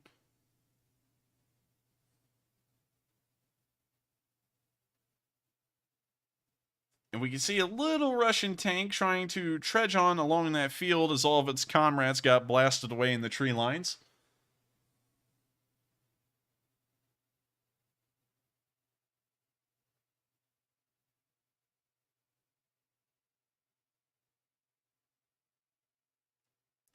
And that's the end of the video, but more Russian vehicles destroyed. And with those vehicles destroyed, the Ukrainians may be getting even closer to picking up momentum in this Kherson counterattack, which we haven't seen for some while, and hopefully they'll be able to push the Russians back further. We do know that they're just 5 miles out of the city of Kherson, and we've seen today that they are apparently close enough to be hitting the Kherson airport, as we did get a picture today again of a large fire burning in a wheat field nearby the airport. And you can see as you zoom in here, as of today, the Kherson airport has been abandoned completely. There is not a single Russian vehicle. There's not a single bit of Russian supplies here. And as you can tell, the airport, by the pop marks of craters that you can hardly see, has been hit so many times by the Ukrainians. The Russians apparently have finally learned their lesson, and they're not going to use the Kherson airport as a supply base anymore. You can also see that the Kherson airport, although an international airport, which we'll show right here, Kherson Airport. Kherson International Airport. That's its official name, and we'll get a satellite picture here. You can see it's the exact same airport that we just saw there, and it appears that it was also a large military air base for the Ukrainians before the war. You see a lot of cannibalized Mi-24s there, a lot more here. It looks like they have some operational Mi-17s here. Let's see. What in the world are these? They look like Mi-24s. They may be Mi-24s. And a lot of empty pads. We also see a decent amount of what appears to be Antonov 22s or 16s. They're the propeller version of the Antonov that kind of looks like a Ford tri-motor without the other two motors, if that makes any sense. But you can see that it was, by and large, a pretty big Ukrainian helicopter base prior to the war, and now that the Ukrainians, of course, have been pushed out, the Russians started to try and use this airport as a supply base, which was a pretty smart idea if it wasn't for the fact that it was incredibly close to the Ukrainian front lines the entire time, and the Ukrainians just obliterated the Russians every time they used the airport. So that kind of gives you an idea of where it is, and we believe that the Ukrainians are somewhere near Musikivka right now, is about the closest they've gotten. They can see the city from there, the city of Kherson, but they haven't been able to make it further. But in this picture, just to compare the two, you could see how much damage has been done to this one swath, about right here where my mouse cursor is circling, where so many artillery shells have hit, the ground has pretty much been churned up from some kind of a dead grass to just nothing but dirt and sand. So it gives you an idea of how bad the Ukrainians have been hitting this area, and it does give you another good idea, since this field is burning, that apparently Ukrainian artillery is still nearby and still hitting somewhere around the airport. So with that, a very interesting little look at Kherson Airport and how close the Ukrainians may actually be. And with that, we're now going to move on to our next bit of news, which is from the same area, but from the day before, on day 131, where you can see Ukrainian paratroopers on the move in the area, trying to hit the Russians. Hopefully it doesn't have music. It sounds like it doesn't. We'll say they're riding on top of a BRDM-2, which is an armored scout car that both sides use heavily. We can see an abandoned BTR-82 right there. And they're now wandering through the woods.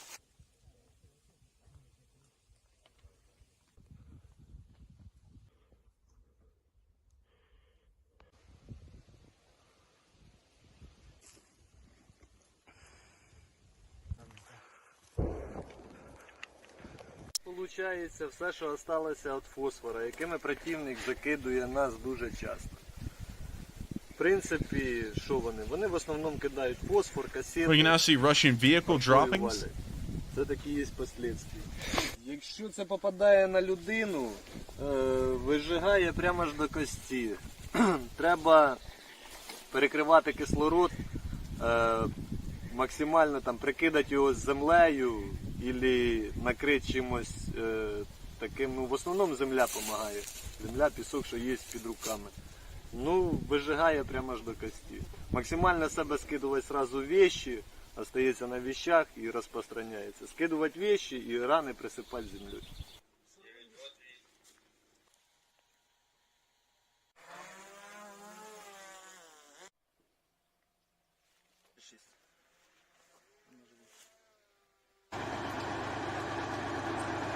Now I see a Ukrainian tank backing up. It appears to be a T-72B, somewhat older tank. Once again, the Ukrainians don't have a massive amount of funding as compared to their Russian counterparts. And so it's just commendable for them to have a tank on the front line.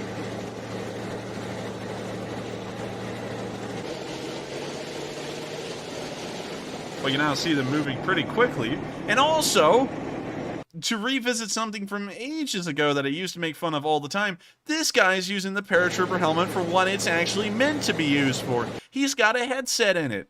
And so the actual lack of material in the signs makes sense. Finally, someone that knows what the paratrooper helmet's for.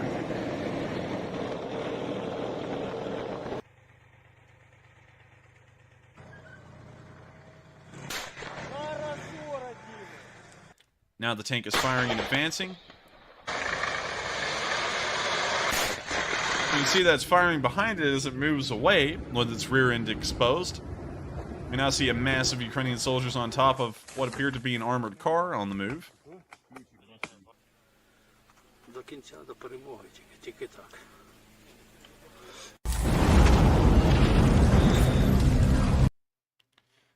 So with that, that's the end of the video, but we can see that the paratroopers near Mykolaiv are still working as hard as they can to try and make sure that the counterattacks are able to make some kind of leeway, and hopefully here in the future we will see that that does occur.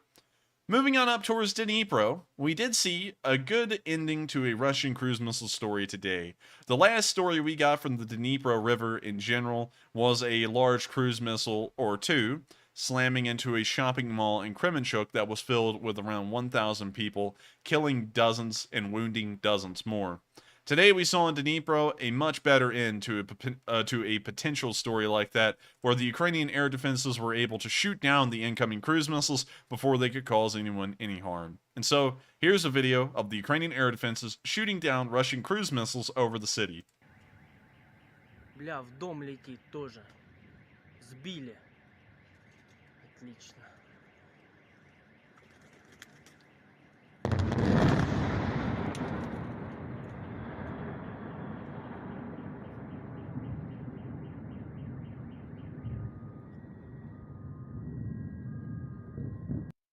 In the second video, we can see a better angle of the air defenses being activated and shooting down the missile. Unlike the Russian air defenses, the Ukrainian air defenses were actually able to shoot down the missile.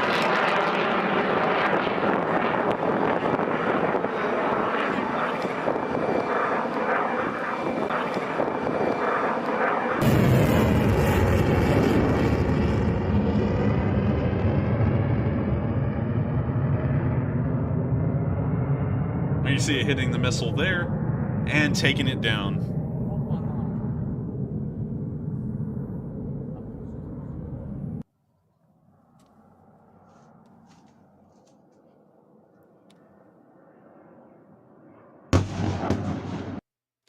Now, regardless of the explosion, a lot of people in Dnipro are going to be sleeping soundly, knowing that the air defenses near their city have been successful in shooting down cruise missiles time and time again. Dnipro has been very lucky and has actually had very few cruise missiles actually reach their targets and hit the city. Their air defenses beyond the Kievs seem to be some of the best in the country, as they continuously, on film, shoot down most of the cruise missiles that fly in, although some of them have made it to their targets.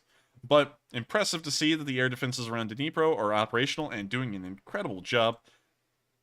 And that now brings us down from Dnipro to some of our last bits of news for the night before we get to the speech from President Zelensky here in the Kerch Strait. Here in the Strait today, we've seen the Russians take even more precautions to try and protect the Crimean Bridge, which is keying us in on something that we might not know that the Russians may know. But here's a video of a large radar ship sitting nearby, near the Crimean Bridge. It's a very short clip, but you can see the ship right there, with all of the massive radar booms attached. Now, let's see. It's a radar reflector. So, radar, Russian radar reflector ship. Let's see if we can get a little bit of information on this ship. Or let's just pull up Black Sea Fleet ships. I'm feeling like this would be attached to the Black Sea Fleet.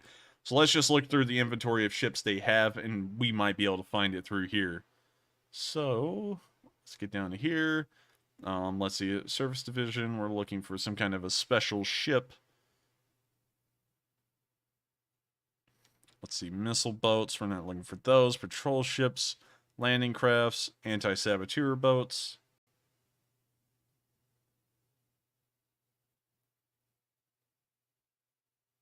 See, we are looking for the oldest boat, probably.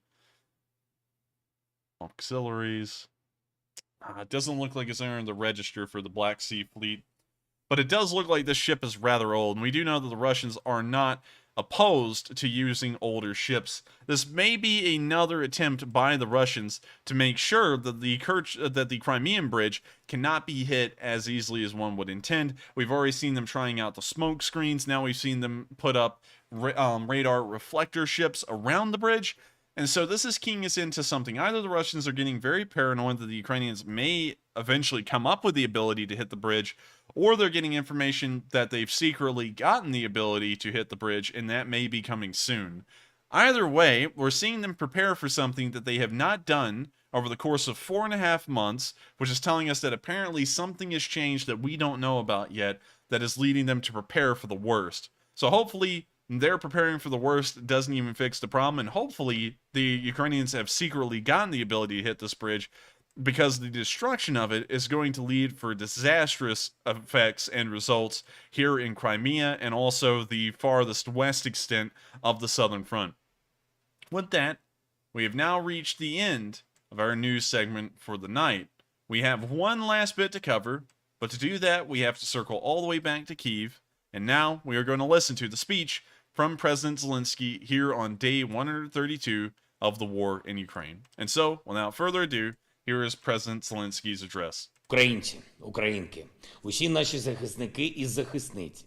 Вночі 5 липня майже по всій території нашої держави була оголошена повітряна тривога. До цього в столиці і в деяких областях тривоги не було вже певний час, і дехто почувався навіть особливо тривожно через таку незвичну тишу. Щось додумував, чогось боявся, шукав якихось пояснень, ніби окупанти до чогось готуються. Насправді не варто себе накручувати, не варто шукати логіку в діях терористів. Російська армія не робить ніяких пауз. У неї одне завдання – забрати життя у народу, залякати людей, щоб навіть кілька днів без повітряної тривоги вже відчувалося як частина терору. І от сьогодні ввечері Київ та знов майже вся Україна з повітряною тривогою. На цю годину є удари по Хмельниччині, жертви, поранені, зараз уточнюються. Наше з вами завдання – триматися, берегти себе, в тому числі берегти свої емоції, максимально допомагати обороні країни, захищати державу, скільки буде потрібно для нашої перемоги. Окупанти знову били по Сумщині, по Миколаєву і області, по Дніпропетровщині. Частину ракет вдалося збити нашим протиповітряним силам. І ми жодного дня не скорочували і не будемо скорочувати нашу дипломатичну активність, щоб отримати для України сучасні і достатні протиракетні системи. Це завдання максимум для нашої держави вже цього року – дати базову безпеку для українців, базовий захист від ракетних ударів. Але виконання цього завдання залежить не лише від нас, а й від розуміння партнерами наших фундаментальних потреб. Говорив сьогодні з прем'єр-міністром Британії Борисом Джонсоном.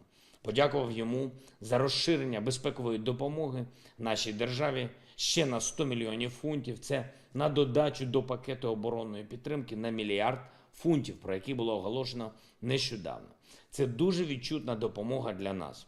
Обговорили також з Борисом систему гарантій безпеки для України, яку ми розробляємо, яка має працювати довгостроково для наших людей.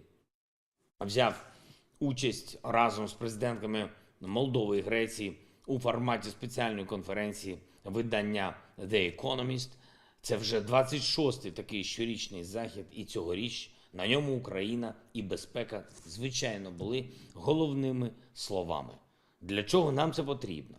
Наша держава потребує вже зараз визначеності з безпековим простором.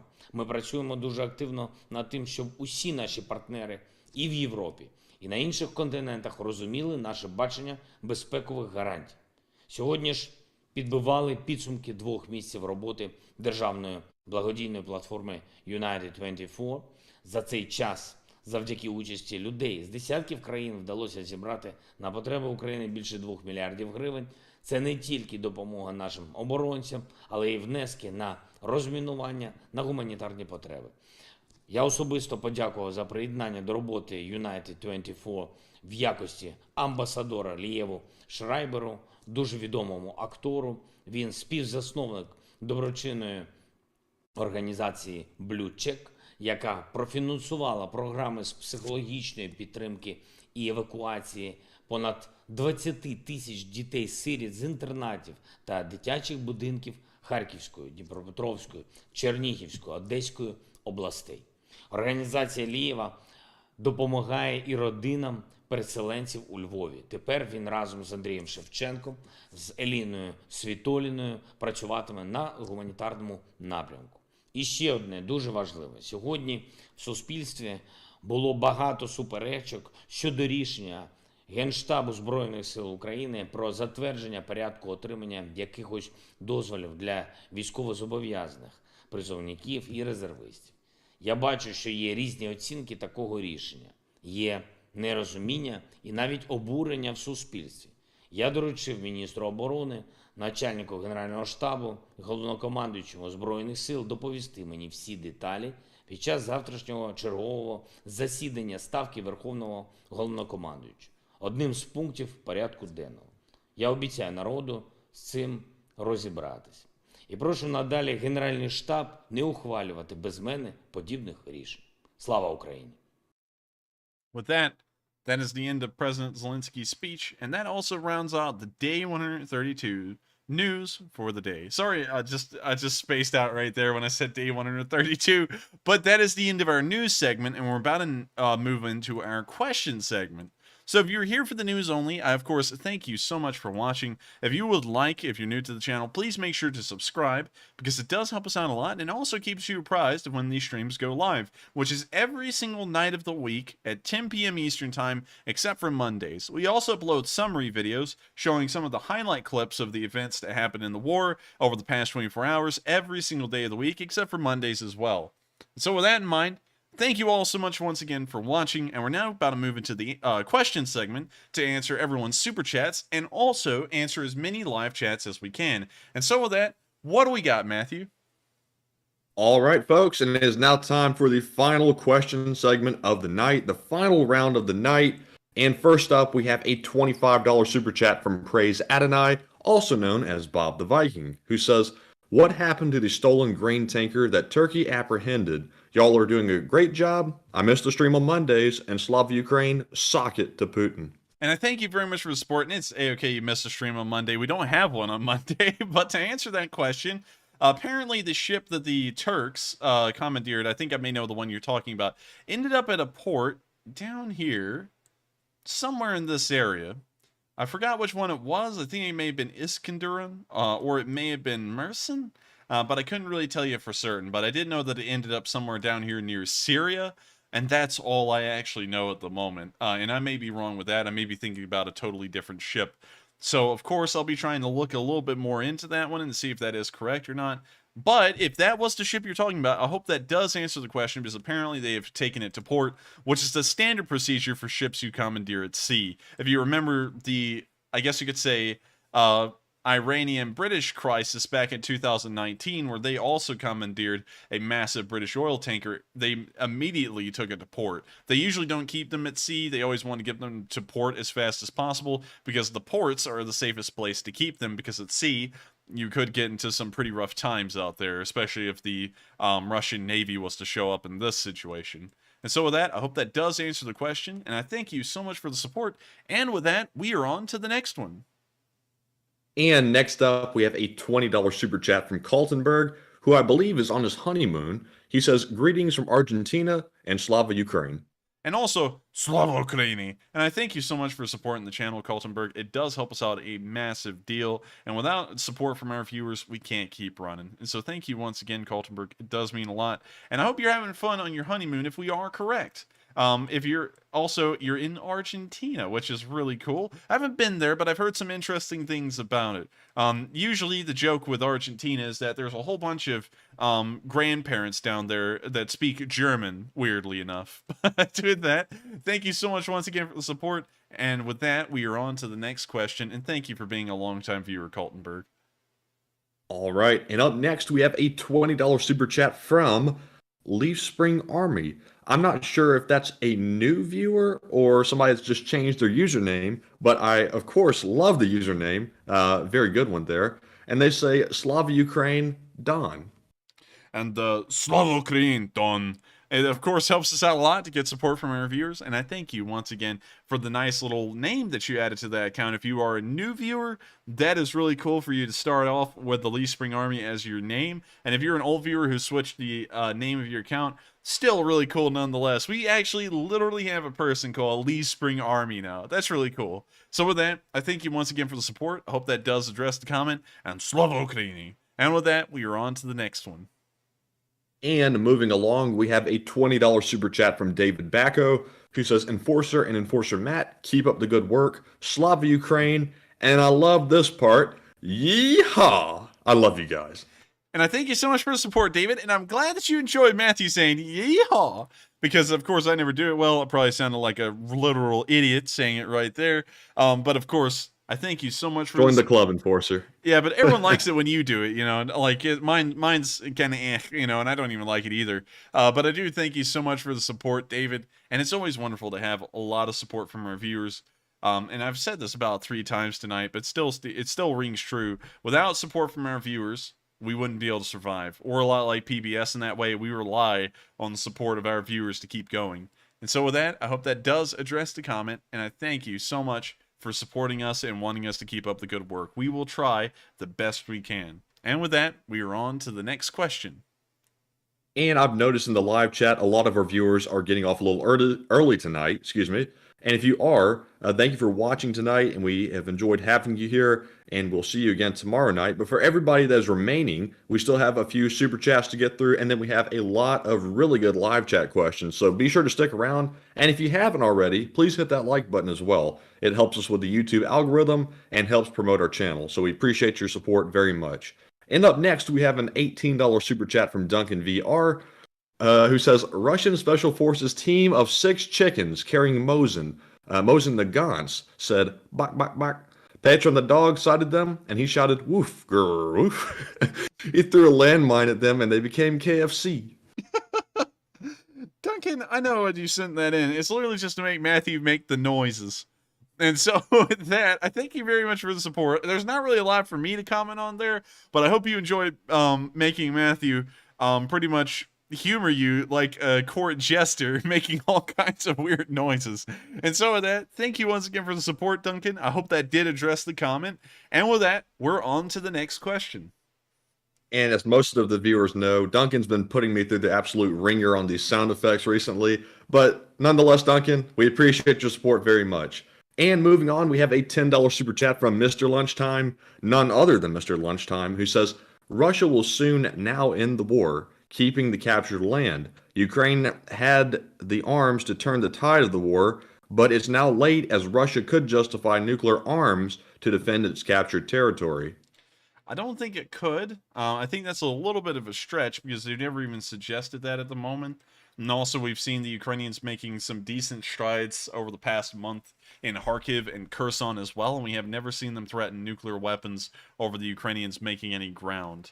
Also, that would be violating the United States' claim of biological, nuclear, or chemical weapons, because if any of those were used, the United States would be drawn in immediately. So, in that regard, I do see where you're coming from, as the Russians might be able to keep the land that they've gotten, but at the same time, I don't think they would ever use nuclear weapons to try and enforce that. And so with that, I hope that does address the question. I thank you so much for the support, Mr. Lunchtime, and being around for a pretty good while. And so with that, we're going to move on to the next question. I hope that does address it, at least in my opinion. And I may be wrong. The Russians may be trying to prep to use nuclear weapons to defend what they've taken. And so with that, we're on to the next one. And up next, we have a $10 super chat from Devin Betterton, who says, thanks for the unbiased news. Well, I thank you so much for the support, and I'm glad you do enjoy our unbiased news. We try our best to stay as unbiased as possible, and every once in a while, I do always weigh in a little bit of my opinion about how things are going and stuff like that. But usually I try and base them with historical precedent, so that way it's not just an opinion, it does have a little bit of weight behind it based off of facts. But I do thank you so much for the support, and I'm glad you do enjoy our coverage, as I try and put as much effort as possible into making it fairly good. And so with that, we're going to move on to the next question, and thank you once again for the huge support, and also telling us that we are pretty much meeting our goal of being unbiased. And with that, we're on to the next question. All right, and up next, we have a $10 super chat from Mike P, who says, thank you, and there's nothing wrong with either side using hodgepodge weapons, but Ukraine makes them actually work. That is true. We do see them using a decent amount of hodgepodge weapons, and they do work. And that's something that I always give the Ukrainians credit for. And I did say this earlier, and I was saying it in the perspective of what is portrayed. The Russians are obviously not a first world superpower. They're third rate or fourth rate at best. But at the same time, that's what they tried to portray themselves as. and when you think of Russia, what the average person thinks of Russia, they think of a T-14 Armada, like this tank here, as the main tank the Russians will use in this war. They think that the Russians have hundreds of these things, and they also think that the Russians use entirely Su-57s, like this one here. And so the common person thinks that that's what the Russians use, and that's why they think that they're a first world superpower, and that's what the Russians would want you to think. Whenever they show off anything, these Su-57s and these T-14 Armadas make up a decent bulk of their military parades yearly. And so an average person, without looking beyond the surface, would think that's what what the Russian army looks like by and large. But they're not. You know, they're using T-72s from 40 years ago, and they're using T-62s from 50 or 60 years ago now. And there's just not that rate. And so that's why I never give the Russians credit for coming up with hodgepodge stuff, because the image they've tried to project to the world is that they're using nothing but T-14s and Su-57s when they're really using broomsticks and best wishes. The Ukrainians, on the other hand, have never tried to make an image of themselves being an incredible superpower or a military powerhouse or anything. They've always portrayed themselves working off of broomsticks and best wishes. And so whenever they do anything that looks like they're working off of broomsticks and best wishes, it falls into what we already thought they would be doing. And so that's why I give them a lot of praise when they do that kind of stuff. And I do have to agree, usually whenever they do stuff like that, it does seem to work. And so with that, I hope that does address the question, and I thank you so much for the support. And with that, we're on to the next one. All right, and up next we have a $10 super chat from Cherie Ann Turpin, who says, poverty can inspire innovation to make it through tough spots, especially when freedom is at stake. Slava Ukraine. And I thank you so much for the support. That is pretty true. Usually you see some pretty interesting innovations come out of one of two things, either a depression or a war. Usually during a depression, there's always some kind of innovation, whether it be economic or technological. There's always something that's coming out of rough times because people are desperately trying to use their brain power to get out of the rough times. And then during a war, people are put to the test to figure out what they can come up with to kill the other side. And usually, in the end, they find out how to make life even better in the attempt to try and end it, which is always the weirdest thing. That's how we got Silly Putty, if y'all didn't know. Which isn't really a life-changing thing, but at the same time, it is something that did come out of World War II in the United States attempt to come up with synthetic rubber. If y'all didn't know that story, that's a pretty cool one.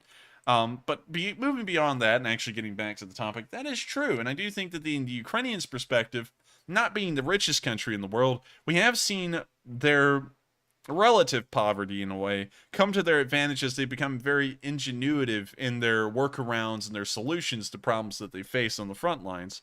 And so with that, well, you know, to move a little bit further on that and expound a little bit, a good example of that would be the drone warfare that they use and how many civilian drones they have fielded and improvised on to make weapons of war. And so with that, I hope that does address the question, and thank you so much once again for the support. And with that, we are on to the next one. All right, and moving on to the next one, we have a super chat from Rotten Ronnie, who puts in an $8 donation and says, I give this to you. And I thank you so much for the support. I'm glad you do give it to me. And of course, we're always appreciative of the support. It helps us to keep on churning this thing and keeping it running. And hopefully, right now I'm having to write essays for college, and I do have a midterm coming up in 2 days. But hopefully I will eventually be able to work on the freaking video. I've kind of given up on geo layers because it's taking so much to learn. I might have to try and like hire someone to do that part if we want to do that, because I know Matthew doesn't have the time, I don't have the time, so I think I'm just gonna have to find someone to do that. But hopefully I can finally get a video churned out on something that will be interesting for y'all to watch that's going beyond the war, because I know a lot of y'all just at this point just enjoy my commentary on things. A lot of y'all made that very clear, and so I hope y'all enjoy things that expand beyond the scope of the war and kind of broaden the horizons of informational stuff that we cover here. And so with that, I thank you so much for the support. I'm glad that you do enjoy it, and I'm very appreciative that that is for us. And with that, we're on to the next question. And up next, we have a $20 super chat from Ashley, another one of our longtime viewers, who says, the Enforcer and Enforcer Matt are the Huntley-Brinkley news report on Ukraine. And thank you very much for the high compliments, Ashley. And I thank you so much for the compliment as well, Ashley. It's, of course, very flattering for us to always get a lot of comments that we're very good at what we do, because it's always funny to me. I just started this out of random. You know, like once I heard the war started, I just started. Really had no experience or background doing this kind of stuff. But a lot of people have loved it, and I'm so appreciative that everyone really does enjoy it to the bottom of their soul, to the point that everyone has pretty much become a regular viewer at this point. So thank you once again for the support. It does mean a lot to us, both in the super chat and also in the actual support you gave to us. And with that, we're going to move on to the next question. And thank you so much once again, Ashley. And next up, we have a super chat from Justin, who puts in a $7 donation and says, "Sup." Sup, and also Slava Ukraini. And with that, I thank you very much for the support, and we're going to move on to the next question. But thank you once again for saying sup. And moving on, we have a $7 super chat from Olivia McCarthy, who says, "Should the West be funneling these weapon systems more consistently by now, instead of just packages every few weeks? I just think we should have a mechanism in place to avoid ammo shortages." I think we should be doing that. It should be more regular than it currently is. I think we're sending over a decent amount of supplies, but it's not enough, and it's not at a fast enough rate. Of course, this war is not waiting on Western supplies. The Western supplies are supposed to be waiting on what's going on in the war instead of the other way around. And so I think that it'd be critically important to make sure that it's a steady stream of constant supplies being sent over. And it doesn't have to be massive stuff. It could just be ammunition constantly being sent over with the occasional weapon here and there. But still, at the same time, I do believe that it would be crucial to have stuff moving over at a steady pace instead of in occasional weekly packages like we've seen so far. And so I can agree with that. I do believe it should be done at a faster pace by every country around the world, and hopefully we'll see them move more in that direction soon. And so with that, I hope that does address the question, and I thank you very much for the support once again. And with that, we're going to move on to the next one. And up next, we have a $7 super chat from Nigel Curtis, who says, "I heard from some Russian officials that the USA is starving, freezing, and can no longer drive cars anymore. This is a loaf of bread for your family." Well, thank you. Thank you so much for the support, man. I've been starving over here for weeks. And what kind of idiot, Matthew, what kind of idiots are these people? I'll tell you this. I was outside on the 4th of July wearing nothing but wool, and there's no way I was freezing because I almost had a heat stroke out there. So I don't know what those idiots are talking about. It's not like it's winter over here. And on top of that, the gas prices have gone up. They're pretty expensive, but everyone's still driving their cars. And no one over here is starving. The Russians come up with anything. And I do have a friend. I don't know if he's watching or not. Sometimes he does. But I was sent a video the other day of supposedly it was the Russian news channel 60 Minute, which is famously known for coming up with fake skits and routines and stuff. But they were showing the occupants of Severodonetsk and Lysychansk like it was a Ukrainian reporting crew that for some reason was never shown on a Ukrainian reporting channel. It was only shown on 60 Minute, which is a Russian channel. And they were showing that none of the Ukrainian citizens wanted to talk to the Ukrainian reporters because they had been subjugated and treated like slaves for the past 8 years, which, what a joke. You know, I mean, like, I know people over in Ukraine that that I knew while they were over here, and they are very proud of the Ukrainian military and what they have. And I don't know what the point of showing this video to me was, because it was obviously a fake one. But at the same time, I was laughing at how stupidly poor they were portraying the Ukrainians like they were like slaves or something. And you can see how far those lies go into completely spinning a wrong and completely false story about what the U.S. is going through, even to the point of getting the weather completely wrong. And so with that, I hope that does address the comment, and I thank you very much once again for the support. And that always goes to show that whenever the Russians talk about anyone in the world and how they're doing, it's 100% a lie, because I'm not starving at all. And so with that, we're going to move on to the next question, and I thank you once again for the support. And you know, Enforcer, it reminds me of the song, "It's So Hot I Froze to Death." Susanna, don't you cry. That's what the Russians believe in, basically. Yeah, pretty much. Hell, I mean, like, there's no way we're freezing, man. I mean, like, like, I'll tell you all this. I went to an event yesterday. It was a reenacting thing. I was out there all day in full wool. Like, everything I was wearing was wool.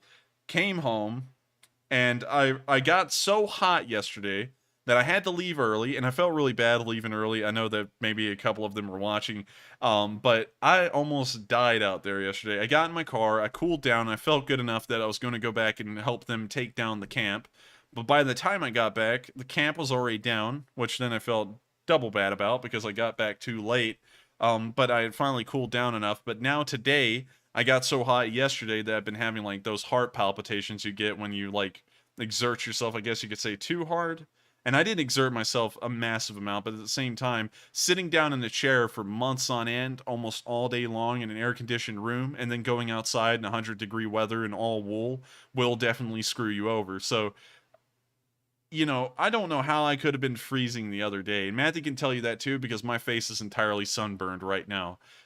So with that, I hope that kind of addresses it a little bit. And, like, you can agree with me, Matthew. Like, I'm pretty sunburned right now. Yeah, I mean he's red as a lobster, and he's definitely in foul shape from yesterday. He stayed out there virtually, I think, from what, sun up to sundown, basically. Yeah, So he was out literally in sun that up to hot sundown. heat for just forever. Yeah, it was rough, but it was a really fun event, and I also got to see an incredibly large fireworks show and hang out with viewers that have now become friends, and they were incredibly nice. And they also gave us cookies. And of course, I forgot to tell them, I know they're watching right now, Matthew wanted to thank y'all for the cookies. He did have some. They were really good. And we thank you so much for just being so kind to us and, you know, being such wonderful viewers, because it really does mean a lot to us. Y'all are the only viewers that we've ever met in person, and y'all have been just incredibly kind and nice to us, and I just wanted to thank y'all again. And also, I'll let Matthew thank y'all for the cookies as well, because he enjoyed the American flag cookie that y'all gave us. He, like, almost ate the whole thing, so I'll let him take over from here. And yes, thank you very much. I hate that I wasn't there to meet you. I just didn't want to go out and stand in that super hot heat. And I don't know how y'all handled it, but yes, thank you very much for the cookies. I would call you out by name, but I don't want to dox you, obviously. But you know who you are, and thank you very much for not only giving us the cookies, which we love very much, but also watching the stream. We appreciate that very much as well. And also, to cover something else before we move on to the next question, Heather Fitzgibbon, Gibbon, said, if I'm not mistaken, some soldiers in the War of 1812 died of heat stroke because of their wool uniforms. That's never wrong. Soldiers have died all the way through the course of history from heat stroke, especially during the times that wool was the standard, I guess you could say, fabric of the uniform. During the Revolutionary War in the southern colonies, it was incredibly common for both sides to set up summer camps instead of winter camps. Summer camps are far more important down here.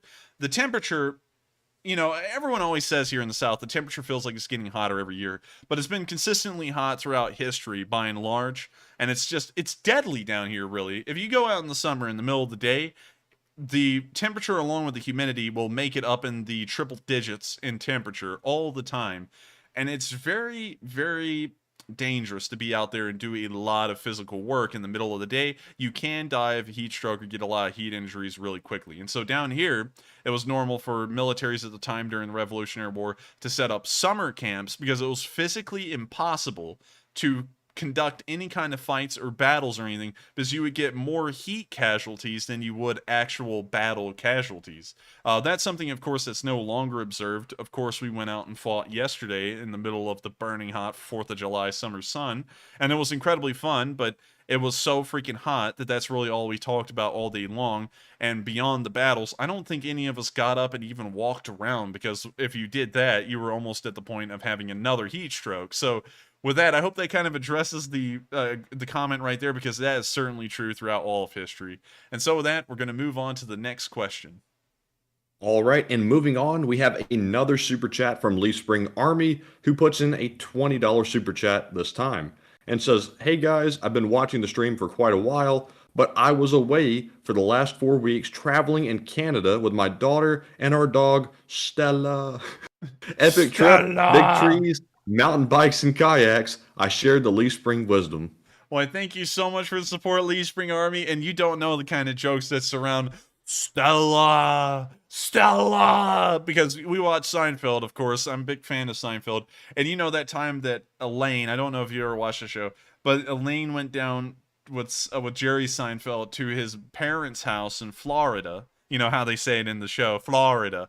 And so they went to Florida, and she had like some really bad problems with the bed, and her back hurt really bad, and so they gave her painkillers, and they messed her up at this like family like banquet or whatever. And so she got greeted to someone whose name was Stella, and she said, "Stella, Stella," and she just did that for the rest of the episode. It was the funniest thing ever. We were dying laughing. But we have a million jokes behind Stella. But speaking of which, I hope you had fun traveling in Canada. Canada is a beautiful place. I've heard that Banff National Park is a wonderful place to go. We'll actually go there on Google Maps just to show some people from around the world who may have never heard of Banff. I believe it's around here. There we go. I was right on the dot. Banff National Park. It's one of the most beautiful places in North America. I've heard a lot about it. Never been there, but I do hope to go there someday because it's just something. I mean, look at this. It's beautiful. It's almost like Switzerland, really. It's like the Switzerland in the United States without the Swiss, sadly. And then, you can go further down, and there's kind of something similar here in the United States in Montana called Glacier National Park. It's pretty similar, but, a little bit different. But man, the Rocky Mountains are just beautiful in some places, especially further north in Montana, Idaho, and Canada. It's just beautiful. Look at that. I mean, that is so close to Switzerland. We'll actually hop over to Switzerland real quick and take a look at that. Let's see here. We'll go over here to the Beveren Park because I guess that'll be close. Man, I'm just a huge fan of mountains. Like, if you ask me, do you want to take a trip to the beach or the mountains? I would always pick the mountains. I just find them to be so much more picturesque, beautiful, and just hidden gems of the world. Look at that. This is just something, I have to say. But anyways, enough about mountains. I hope that does kind of address the comment, and I'm so glad that you did have a fun time, and I hope you all had a nice little bonding experience there and did all kinds of fun stuff. Like you said, like looking at big trees. I don't know if you went to the Redwood Forest, which is in California, so definitely not. But mountain bikes and kayaks, it sounds like a lot of fun to me. And so, hope you enjoyed it, and I hope that does address the comment. And so with that, we're going to move on to the next question, and thank you so much once again for the support, Lee Spring Army. All right, and up next, we have a $5 super chat from George, New York's premier contractor, who says, "At what point does Putin settle? By the way, where are Switchblade drones? Viva la Spring Army and Slava Ukraine." And I thank you so much for the support, and also Slava Ukraini and Slava the Spring Army. And to answer that question, the Switchblades disappeared because they suck. I think that's the only explanation we have for that at this point. We saw them used a couple of times. They seem pretty piddly in their firepower. They seem kind of ineffective. They usually miss their target. And we never heard anything about them beyond that point. And so I think no one's really using them anymore, or they've run out of them and they've never really wanted any more. So that kind of answers the whole, where do the Switchblades go? And to answer the other question, we hope that Putin will come to a peace agreement soon, but we don't know when that'll be. And at this point, I'm going to be honest with y'all, this thing may go well into day 200 or even further. We're already on day 130. It's been a whole month's worth of time since we reached day 100, which was a huge deal on the stream, and we're still going. And so I don't know if this war is going to end anytime soon. It's usually everyone's hope, and everyone's always optimistic throughout all of history that the war will be over, quote unquote, by Christmas. And I don't think this one will be over by Christmas, sadly. And so with that, I hope that does address both parts of that question, and thank you once again for the support. And with that, we are on to the next one. And next up, I'm going to recognize a few super chats that were left without comments. First up, we have a $4 donation from Junebug with the 72 on the end. Then we have a $3 super chat from Santiago Flores and a $1 super chat from Zach Jeffers, one of our Discord mods. So, thank you very much to all three of you for your support and your continued viewership. And we are moving on to our next super chat, which is from Tito McLovin, who puts in a $5 donation and says, "Enforcer, would you agree that if Taiwan threatens to voluntarily destroy its own TSMC fabs, would it be enticing for China's invasion plans?" TSMC fads. I'm gonna be TS. I think that might be in reference to the semiconductor manufacturers potentially. I know that TSMC makes semiconductors. TSMC. Let's pull that up specifically. It's a semiconductor manufacturing company. Limited is a Taiwan. Okay, it's a Taiwanese multinational semiconductor contract manufacturing and design company. If they did destroy that, I don't know. Yeah, I don't feel like they would destroy that. I don't know if there is news out there that they're saying that they're going to try and push them out of the country or something, which would not probably be good for their economy. But if they were to do something like that, I don't think that would give the Chinese an incentive to take over Taiwan. You see, the whole thing behind them wanting to take Taiwan is that it's a large economic powerhouse. And y'all notice that they went after Hong Kong, Macau, and all of the other, like European enclave colonies on the Chinese coast like there was no tomorrow when they could, because those things were economic hubs of activity, well beyond anything that any Chinese city at the time was capable of achieving. And so they desperately wanted those economic hubs. And Taiwan is also a massive economic hub right off the coast of China. And that's why they're really wanting it back. Is for that reason. And so if they destroyed that, I think honestly, that would be less of an incentive for China to invade Taiwan, because there wouldn't be as much economic gain as there is now. And so with that, I hope that kind of answers the question. Once again, that's just my opinion, and I may be wrong in saying that. But with that, we're on to the next question, and I thank you once again for the support. And next up, we have a $20 super chat from Yulia Dovan, who says, I'm from Ukraine and want to say from all my people, thank you so much for an amazing job that you're doing. Watch your news every single day, and Slava Ukraine. Slava, the Enforcer team, and the USA will defeat the terrorists together. And I have to say that is really cool that you're from Ukraine, and it's really amazing to see that you're watching the streams too. And also, I have to agree, that's really cool, actually. And of course, we did make the stream at the start for Ukrainians to watch, like my friend who's over there named Vlad. Won't say his last name, but I was wanting to make sure that he could get out of wherever he was safely and give him some news that they may not be getting inside of Ukraine. And so it's wonderful to know that there are a decent amount of Ukrainian viewers still watching. And I thank you so much once again for the support and all of the kind words that you've given to this channel, because we do try our best to try and help out Ukraine the best we can, as much as possible. You know, YouTube does limit that a little bit. And also we try and inform everyone about what's going on in Ukraine the best we can in that direction as well. And so thank you once again, and to, of course, do my usual Slava Ukraini. And also thank you so much for the Slava to the Enforcer, and also Slava to the United States. We have tried our best, and I do have to say that I think the Ukrainian Army Band, I don't know which one it was, I'm sure it has a specific name, but the Ukrainian Army Band that played the Star Spangled Banner at the intro of our stream had to have been one of the best renditions of the anthem I've ever heard. And I say that with entire sincerity, and I'm not just saying that because it's a Ukrainian band that played it. Very few bands these days, very few performers are able to capture the essence of the Star Spangled Banner, and somehow the Ukrainians were able to do it, and they're not even from the United States, which was really impressive to me, and it shows how much respect the Ukrainians have for their friends around the world, like here in the United States. So thank you once again, and we will defeat the terrorists together. The United States, of course, are always priding themselves these days on taking down terrorists. We took down ISIS. We took down the Mujahideen for a while. Now it looks like they're having a little bit of problems on their own, which we might cover on the stream or in our videos later on. And so I thank you once again, and hopefully we'll be able to defeat the Russian terrorists as well.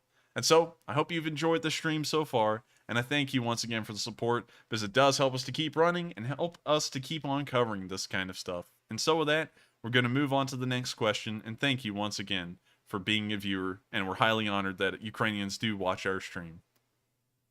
Yes, indeed. And up next, we have a $5 super chat from BSG Wolf, who says, have an acid Coke zero break.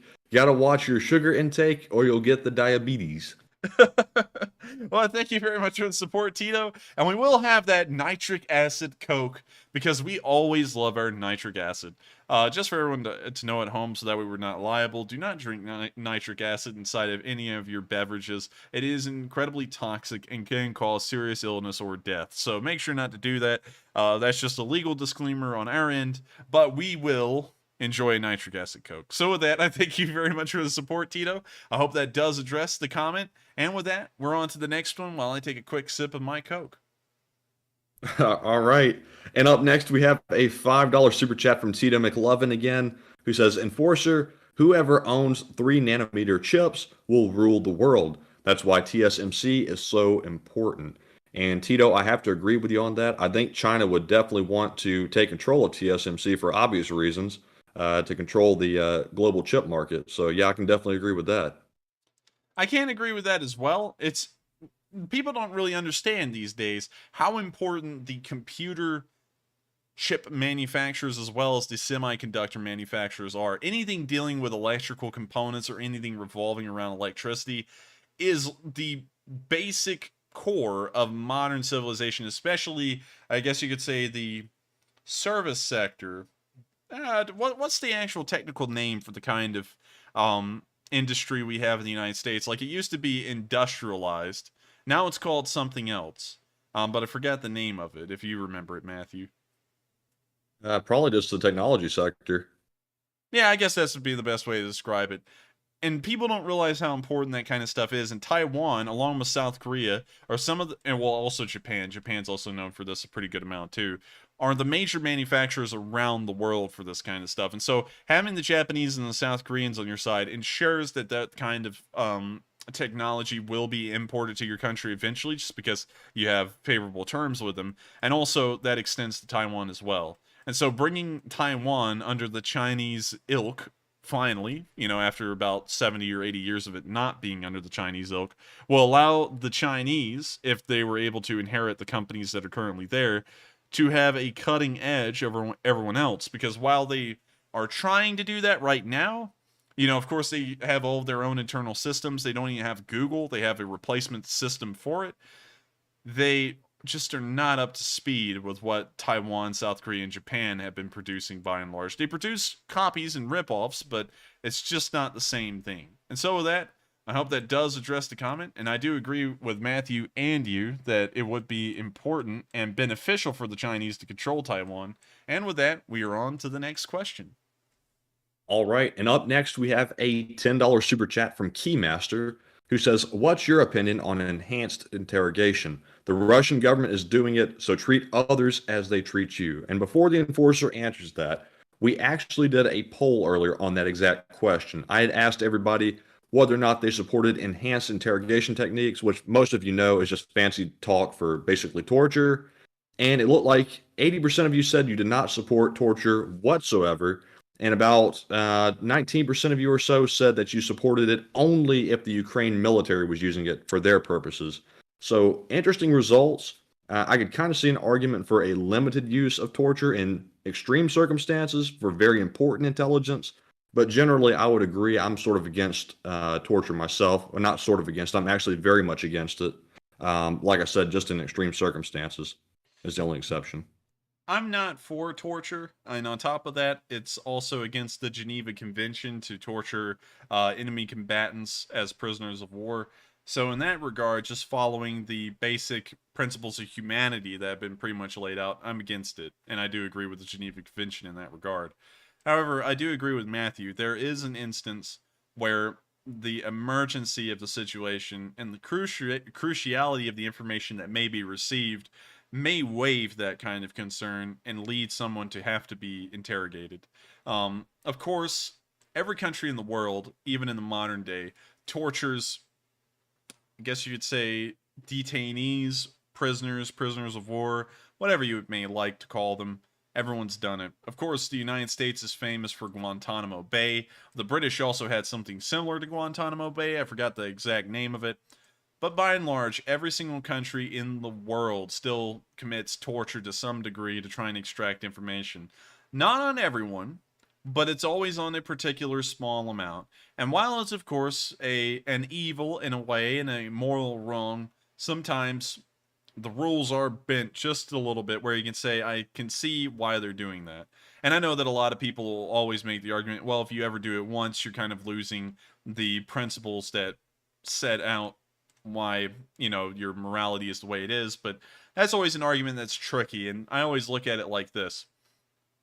It's always important to keep a moral standard that you usually adhere to almost all the time, but every once in a while there are emergency situations that are going to destroy the very environment that your morality lives in. And so every once in a while there may come an emergency where you have to break your own moral rules to be able to try and make sure that your morality can survive in the future, even if it does lose a fragment of its integrity. And while that does sound a little bit crass, that is what every single culture in history has worked off of. If you ever look at any country at any time in history, there's always their bright moments and then there's their dark moments, much like that. So with that, I hope that does answer the question, but by and large, my general answer would be I wouldn't really support the Ukrainians committing torture either, to try and interrogate people, because it just doesn't seem right. Of course, if it's a very precarious situation, an emergency, I could see it being used then, and while it's not necessarily the greatest thing and I don't really applaud its use, I can understand why they would be doing it. And so with that, I hope that does answer the question, and with that, we're going to move on to the next one. And I will add to that real quick. I see a lot of people saying that or actually all countries should stop the use of torture. And yes, I agree they should, but that would be in a perfect world scenario. That whether or not people know it or not, it is against the law to torture people, but they do it nonetheless. It's not a good thing, but they do it. So you kind of have to play dirty sometimes to be on a level playing field. But, people don't like to hear that truth, but it's the nasty truth, unfortunately. I don't like it, and I know a lot of you don't like it. But, it's just sadly the world we live in. But enough on that. We're going to move on to the next super chat, which is from Lee Spring Army, who puts in a $20 donation and says, Stella is a white Swiss Shepherd, a breed that the Nazis tried to exterminate in World War II. Their fur color was a genetic abnormality from the traditional German Shepherd bloodline. It's the mascot of the Leaf Spring Posse. Oh, Matthew, it's Happy Girl and Baby Girl. What do you know? Yeah, what do you know? We actually had two dogs just like this. And it's, of course, sadly, they're dead now. They've been dead for years, but they were some sweet German Shepherds. And so we know exactly what kind of dog you're talking about.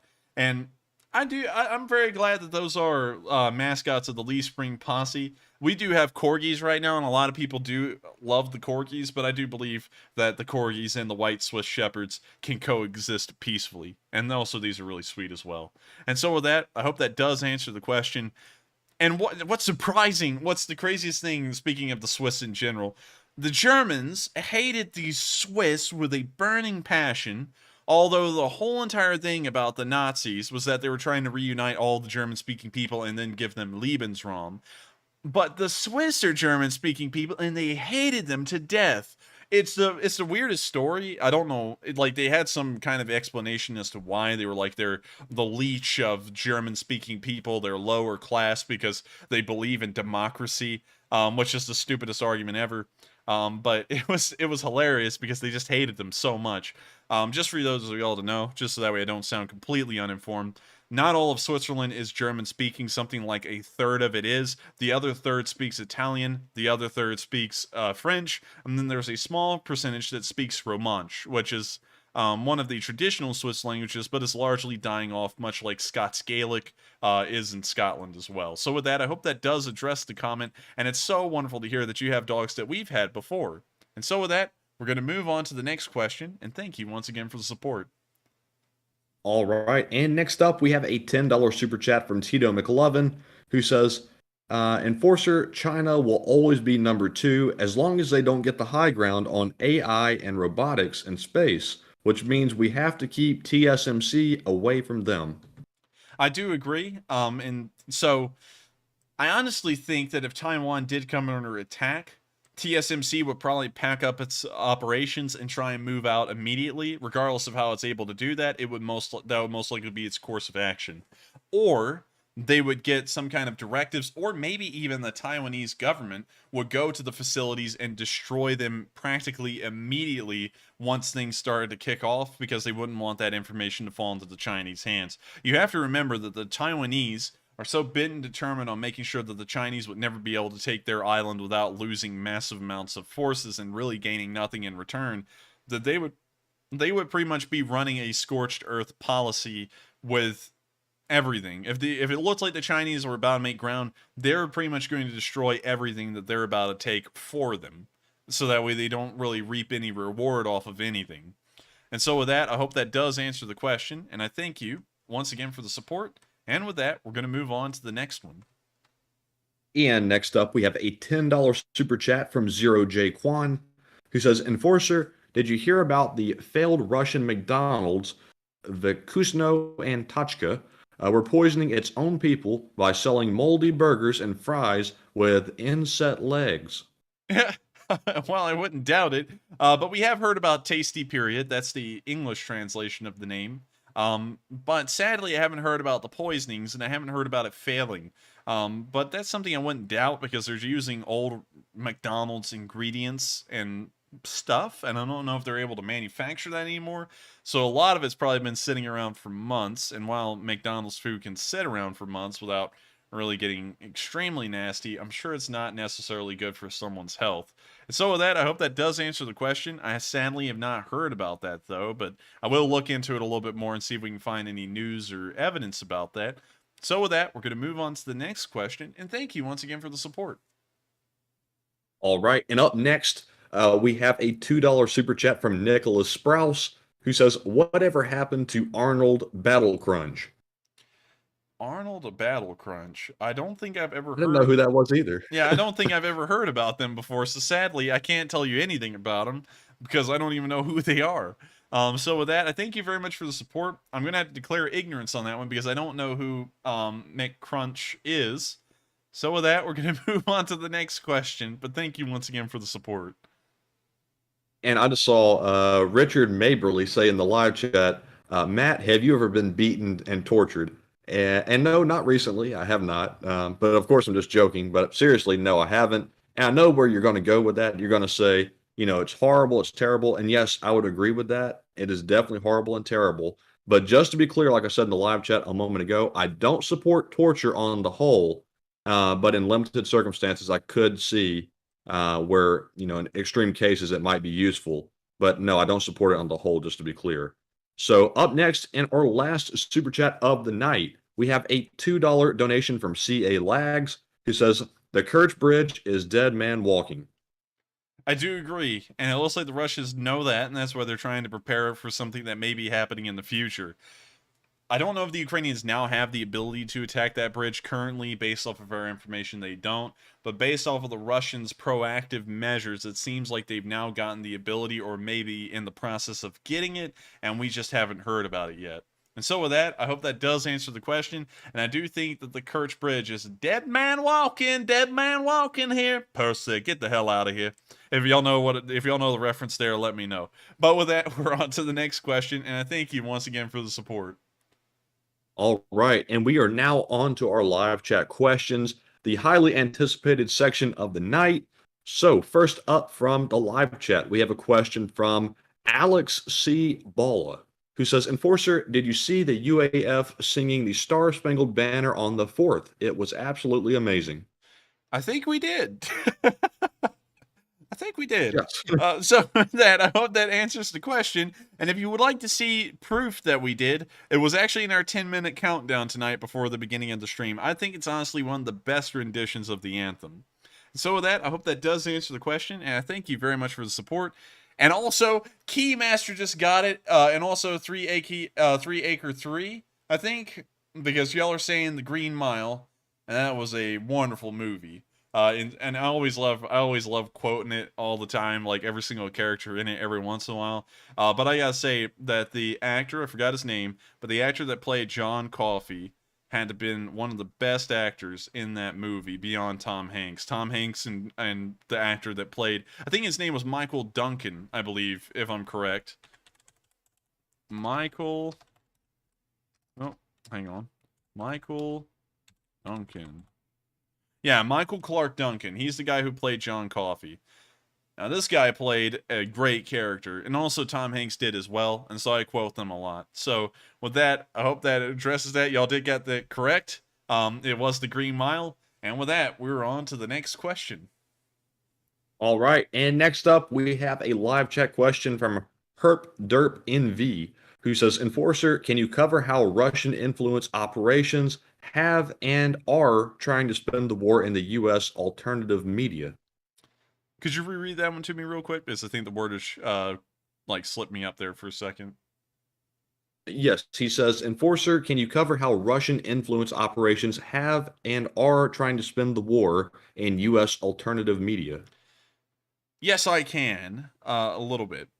The Russians are always having a bit of a foot in the Western world, and while that does sound a little bit paranoid, it's largely true. Of course, the United States does it around the world as well. Any country that has a cultural sphere of its own is able to exude it along with its political ideas and thoughts around the world. And the Russians have done that fairly well over the past few years. And we have seen here in America people who would practically sell out the United States in an attempt to try and garner good faith with the Russians. I don't know why. It's the craziest thing because people don't understand, I don't think they do, that the Russians never stopped being our rival. They still view themselves as pitted enemies to the death of the United States. But people will sell out the country, the United States, and of course this is on both sides. I'm not saying this is one side or the other.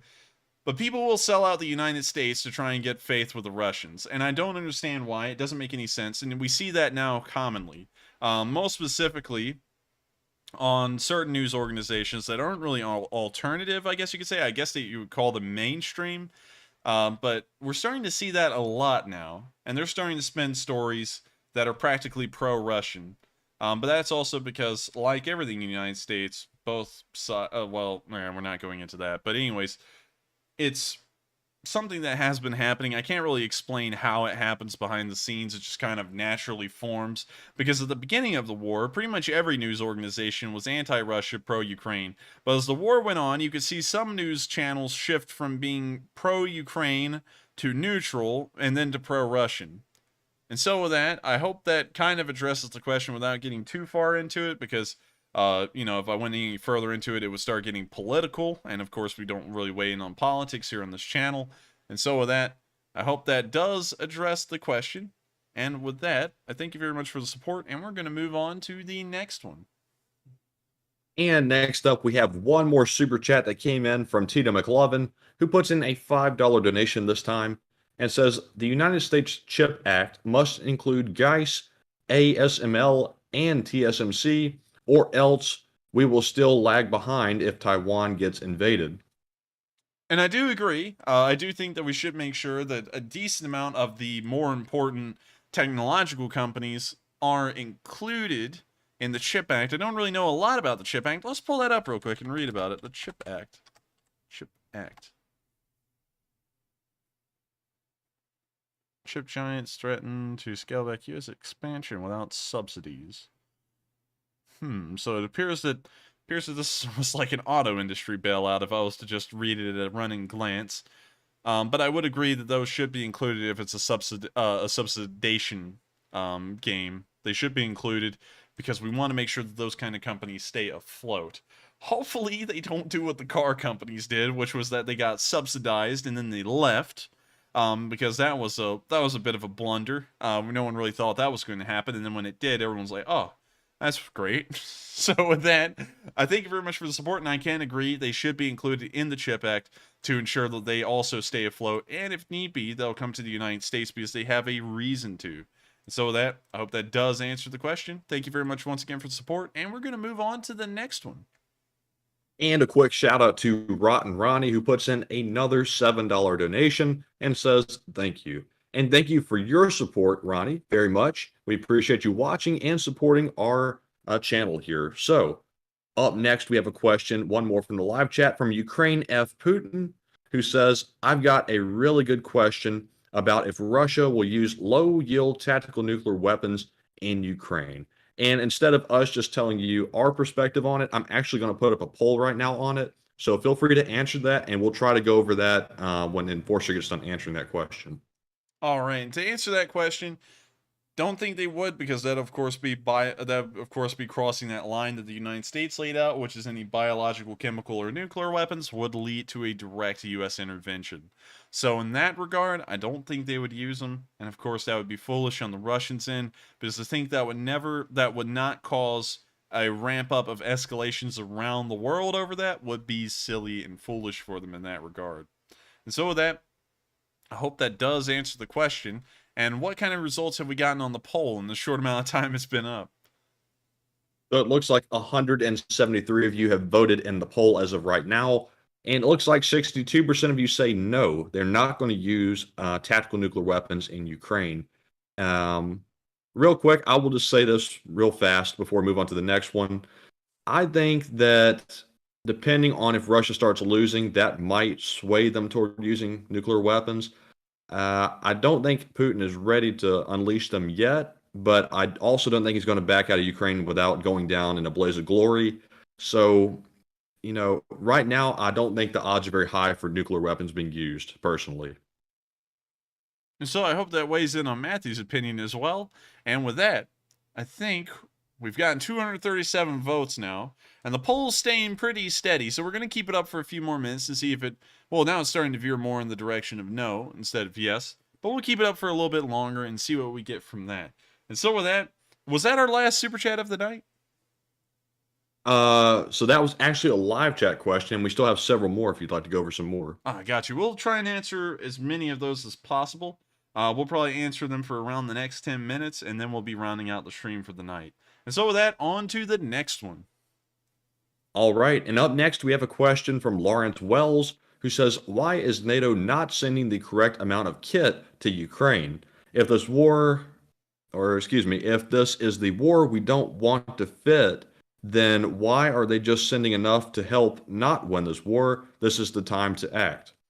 The reason why a lot of countries are not sending a massive amount just to weigh in here on the United States is that now there's a massive amount of people who are going, the only people losing this war is the taxpayer.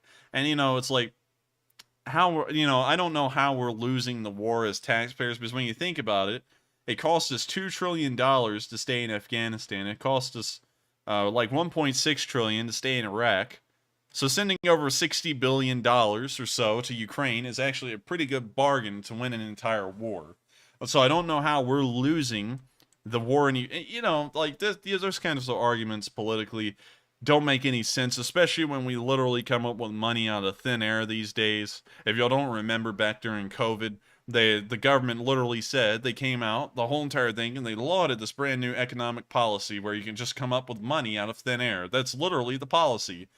And considering that we now come up with money out of thin air to go spend on stuff, I don't know how the American taxpayer is losing out on a war that we have a lot of skin in, at least strategically, with our interests in Eastern Europe.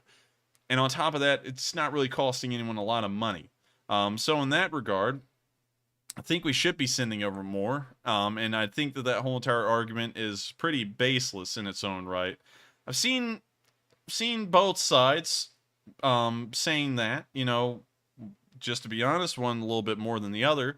But still, the point stands that no one's really losing a lot in this war so far with the amount of monetary support we've given, because it's nowhere close to the amount of support we gave to a country like, say, Iraq or Afghanistan, trying to continue on a war in there.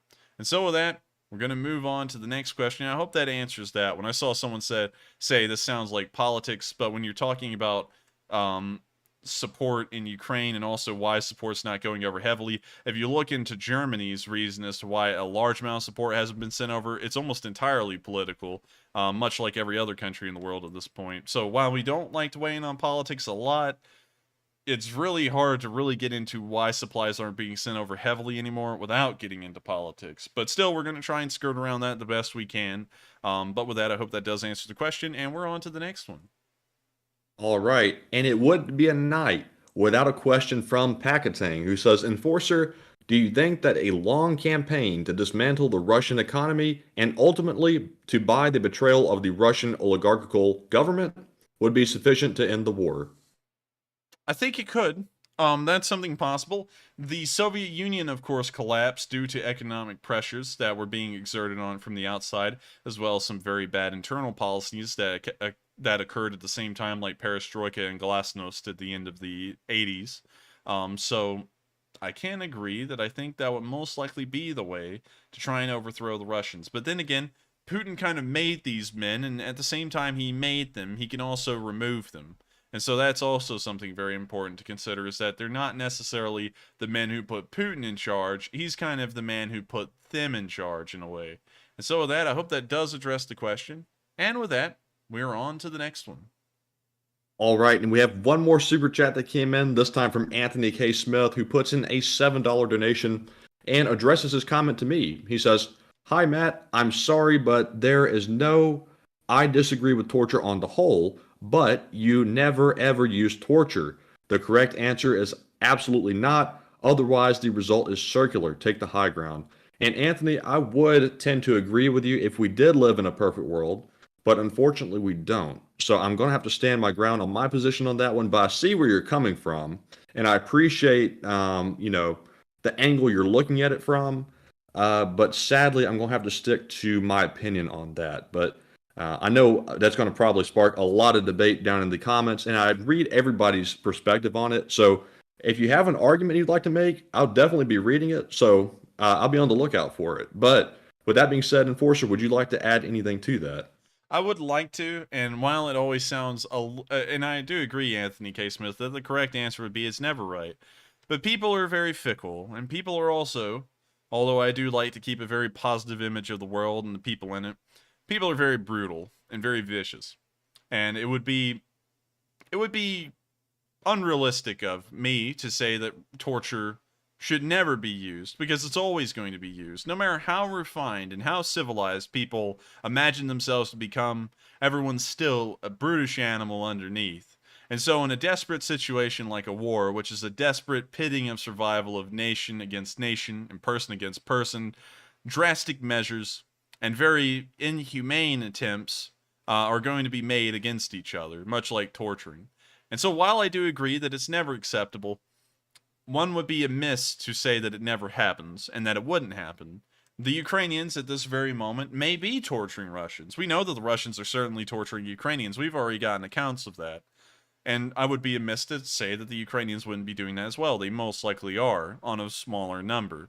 But it's just how the world works. Like everyone's always saying, eventually we'll get to a world where there is no war. And I can tell you that that's been the aim of humanity ever since the beginning of time, and it's never succeeded. In the Congress of Vienna in 1815, a balance of power was laid out in Europe, and that balance of power was to ensure that a massive continental war would never occur again, the likes of which they were hoping the Napoleonic War would never kind of resurge as a continental phenomenon. And in the process of creating that balance of power that they laid out in the Congress of Vienna, they laid out the very groundworks where 100 years later, the balance of powers would create the First World War, which was the second most brutal and deadly war in the history of mankind. And then at the end of World War I, everyone said, there will be peace in our time. We will never have a war again. World War I was called the war to end all wars. And then 20 years later, we went into the deadliest war in history, World War II. And so while it's a wonderful thing, and I do agree with you that torture is unacceptable and the answer should always be no, the answer to is war acceptable is always no, yet we always get war. And so in that perspective, while it's of course morally not a right thing, it's just how it is, and I have to accept human nature as what it is. And so in that regard, I always just have to say, since it's always going to happen, it has to be acceptable under some regards, because it's just a constant necessary evil, I guess you could say. And so with that, I hope that does address the question on my end. I know that was directed at Matthew, but I thought I'd weigh in a little bit. And with that, we're on to the next one. All right, and let's see here. Up next, we have a question from Luis Silva, who says, Enforcer, do you think Russia's morale has risen? No, not at all. They may have taken Lysychansk, and they may have taken Severodonetsk, but let me remind y'all, population of Lysychansk,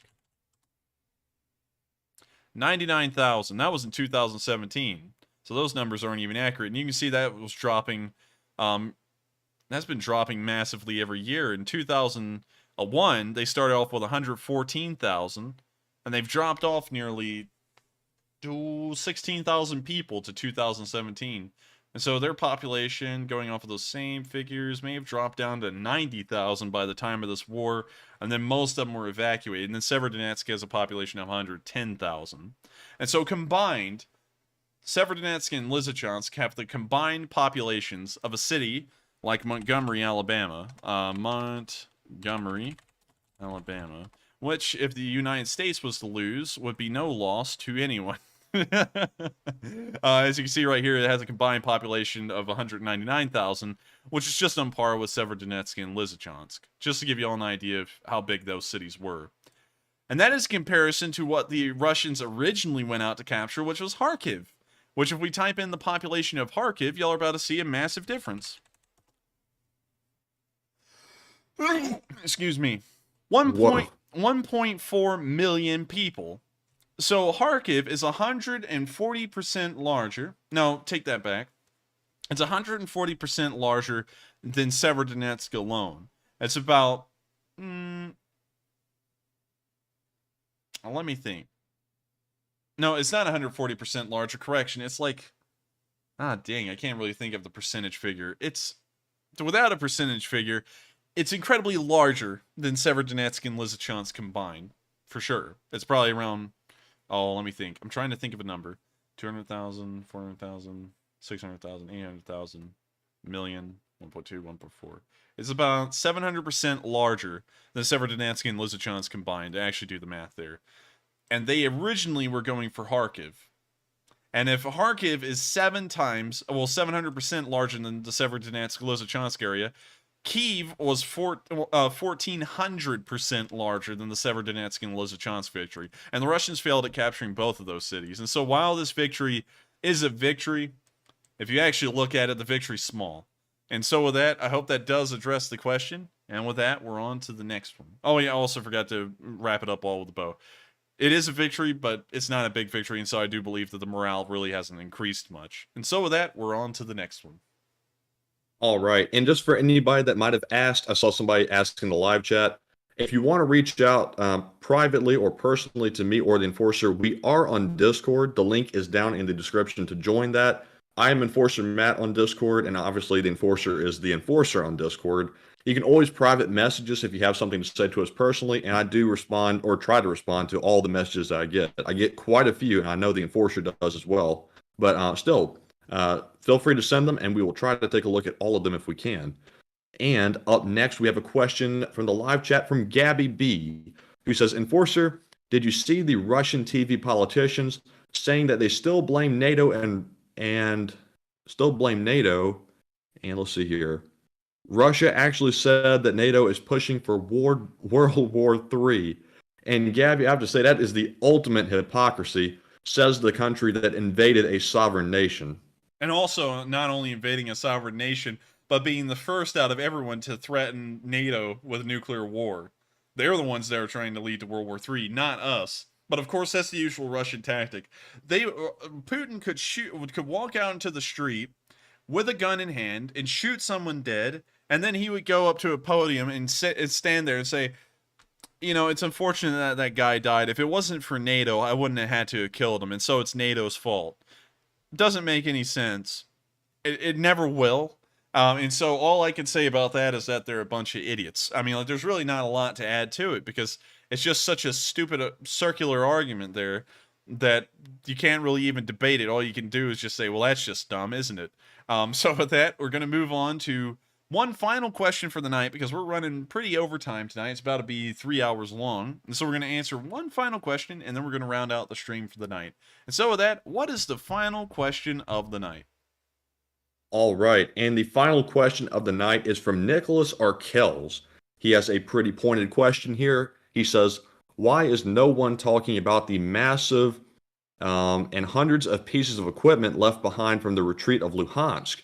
When will Ukraine hold its generals accountable for poor strategy? I don't think there's been a massive amount of equipment left behind. I haven't heard about that. There's not really been a lot of news about that on that channel. It may be true. It may not be. I just don't have any evidence to go either way. So sadly, I'm going to have to declare ignorance on that one. And the Ukrainians haven't been having poor defensive strategy because if they did, they would have lost Kharkiv and Kyiv early on in the war, and the war would have been over by now. In fact, the just raw fact that Ukraine has survived 4.5 months at this point is testament enough that apparently Ukrainian military commanders, which aren't working with a lot, are able to do well more than the raw materials they have available. And so I wouldn't really want to diss on the Ukrainian high command too much, because, you know, while oversights are made here and there, and especially in the Kherson area where we know that the generals down there were pretty much Russian sympathizers, the rest of them have been doing a fairly good job. And of course, I don't have any news to back up the claim that hundreds of vehicles and materials were just left behind. But with that, I hope that does address the question. And with that, we have now reached the end of the stream for the night. I thank you all so much once again for watching. If you have watched all the way through the question segment, you are definitely a trooper, and you are enjoying these streams. And so if you would like to continue to watch these, please make sure to subscribe. We do run these streams every night of the week at 10 p.m. Eastern Time, covering the past 24 hours of the war of Ukraine. And we also cover the summaries as well every day of the week, except for Mondays. And they cover some of the highlight clips of the war in Ukraine, usually in a 3 to 4 minute video. And so with that, I thank you all once again for watching. It's of course been a pleasure for me to report the news to y'all once again. Hope y'all found it pretty informational. And please make sure to slam a like down on the stream, because it helps us out to reach more people and of course deliver more news to more people. And so if you're very appreciative of the news and you find this channel to be a gem of news coverage out there, please make sure to like it, because other people may think the same, and the only way for them to find out is if y'all like it, and then it gets pushed out to them as well in the analytics. So with that, I thank you all once again for watching, and I'll see you all tomorrow at 10 p.m. Eastern Time to cover day 133 of the news of the war in Ukraine. Thank you all once again, and I'll see you then. Take care and have a great night.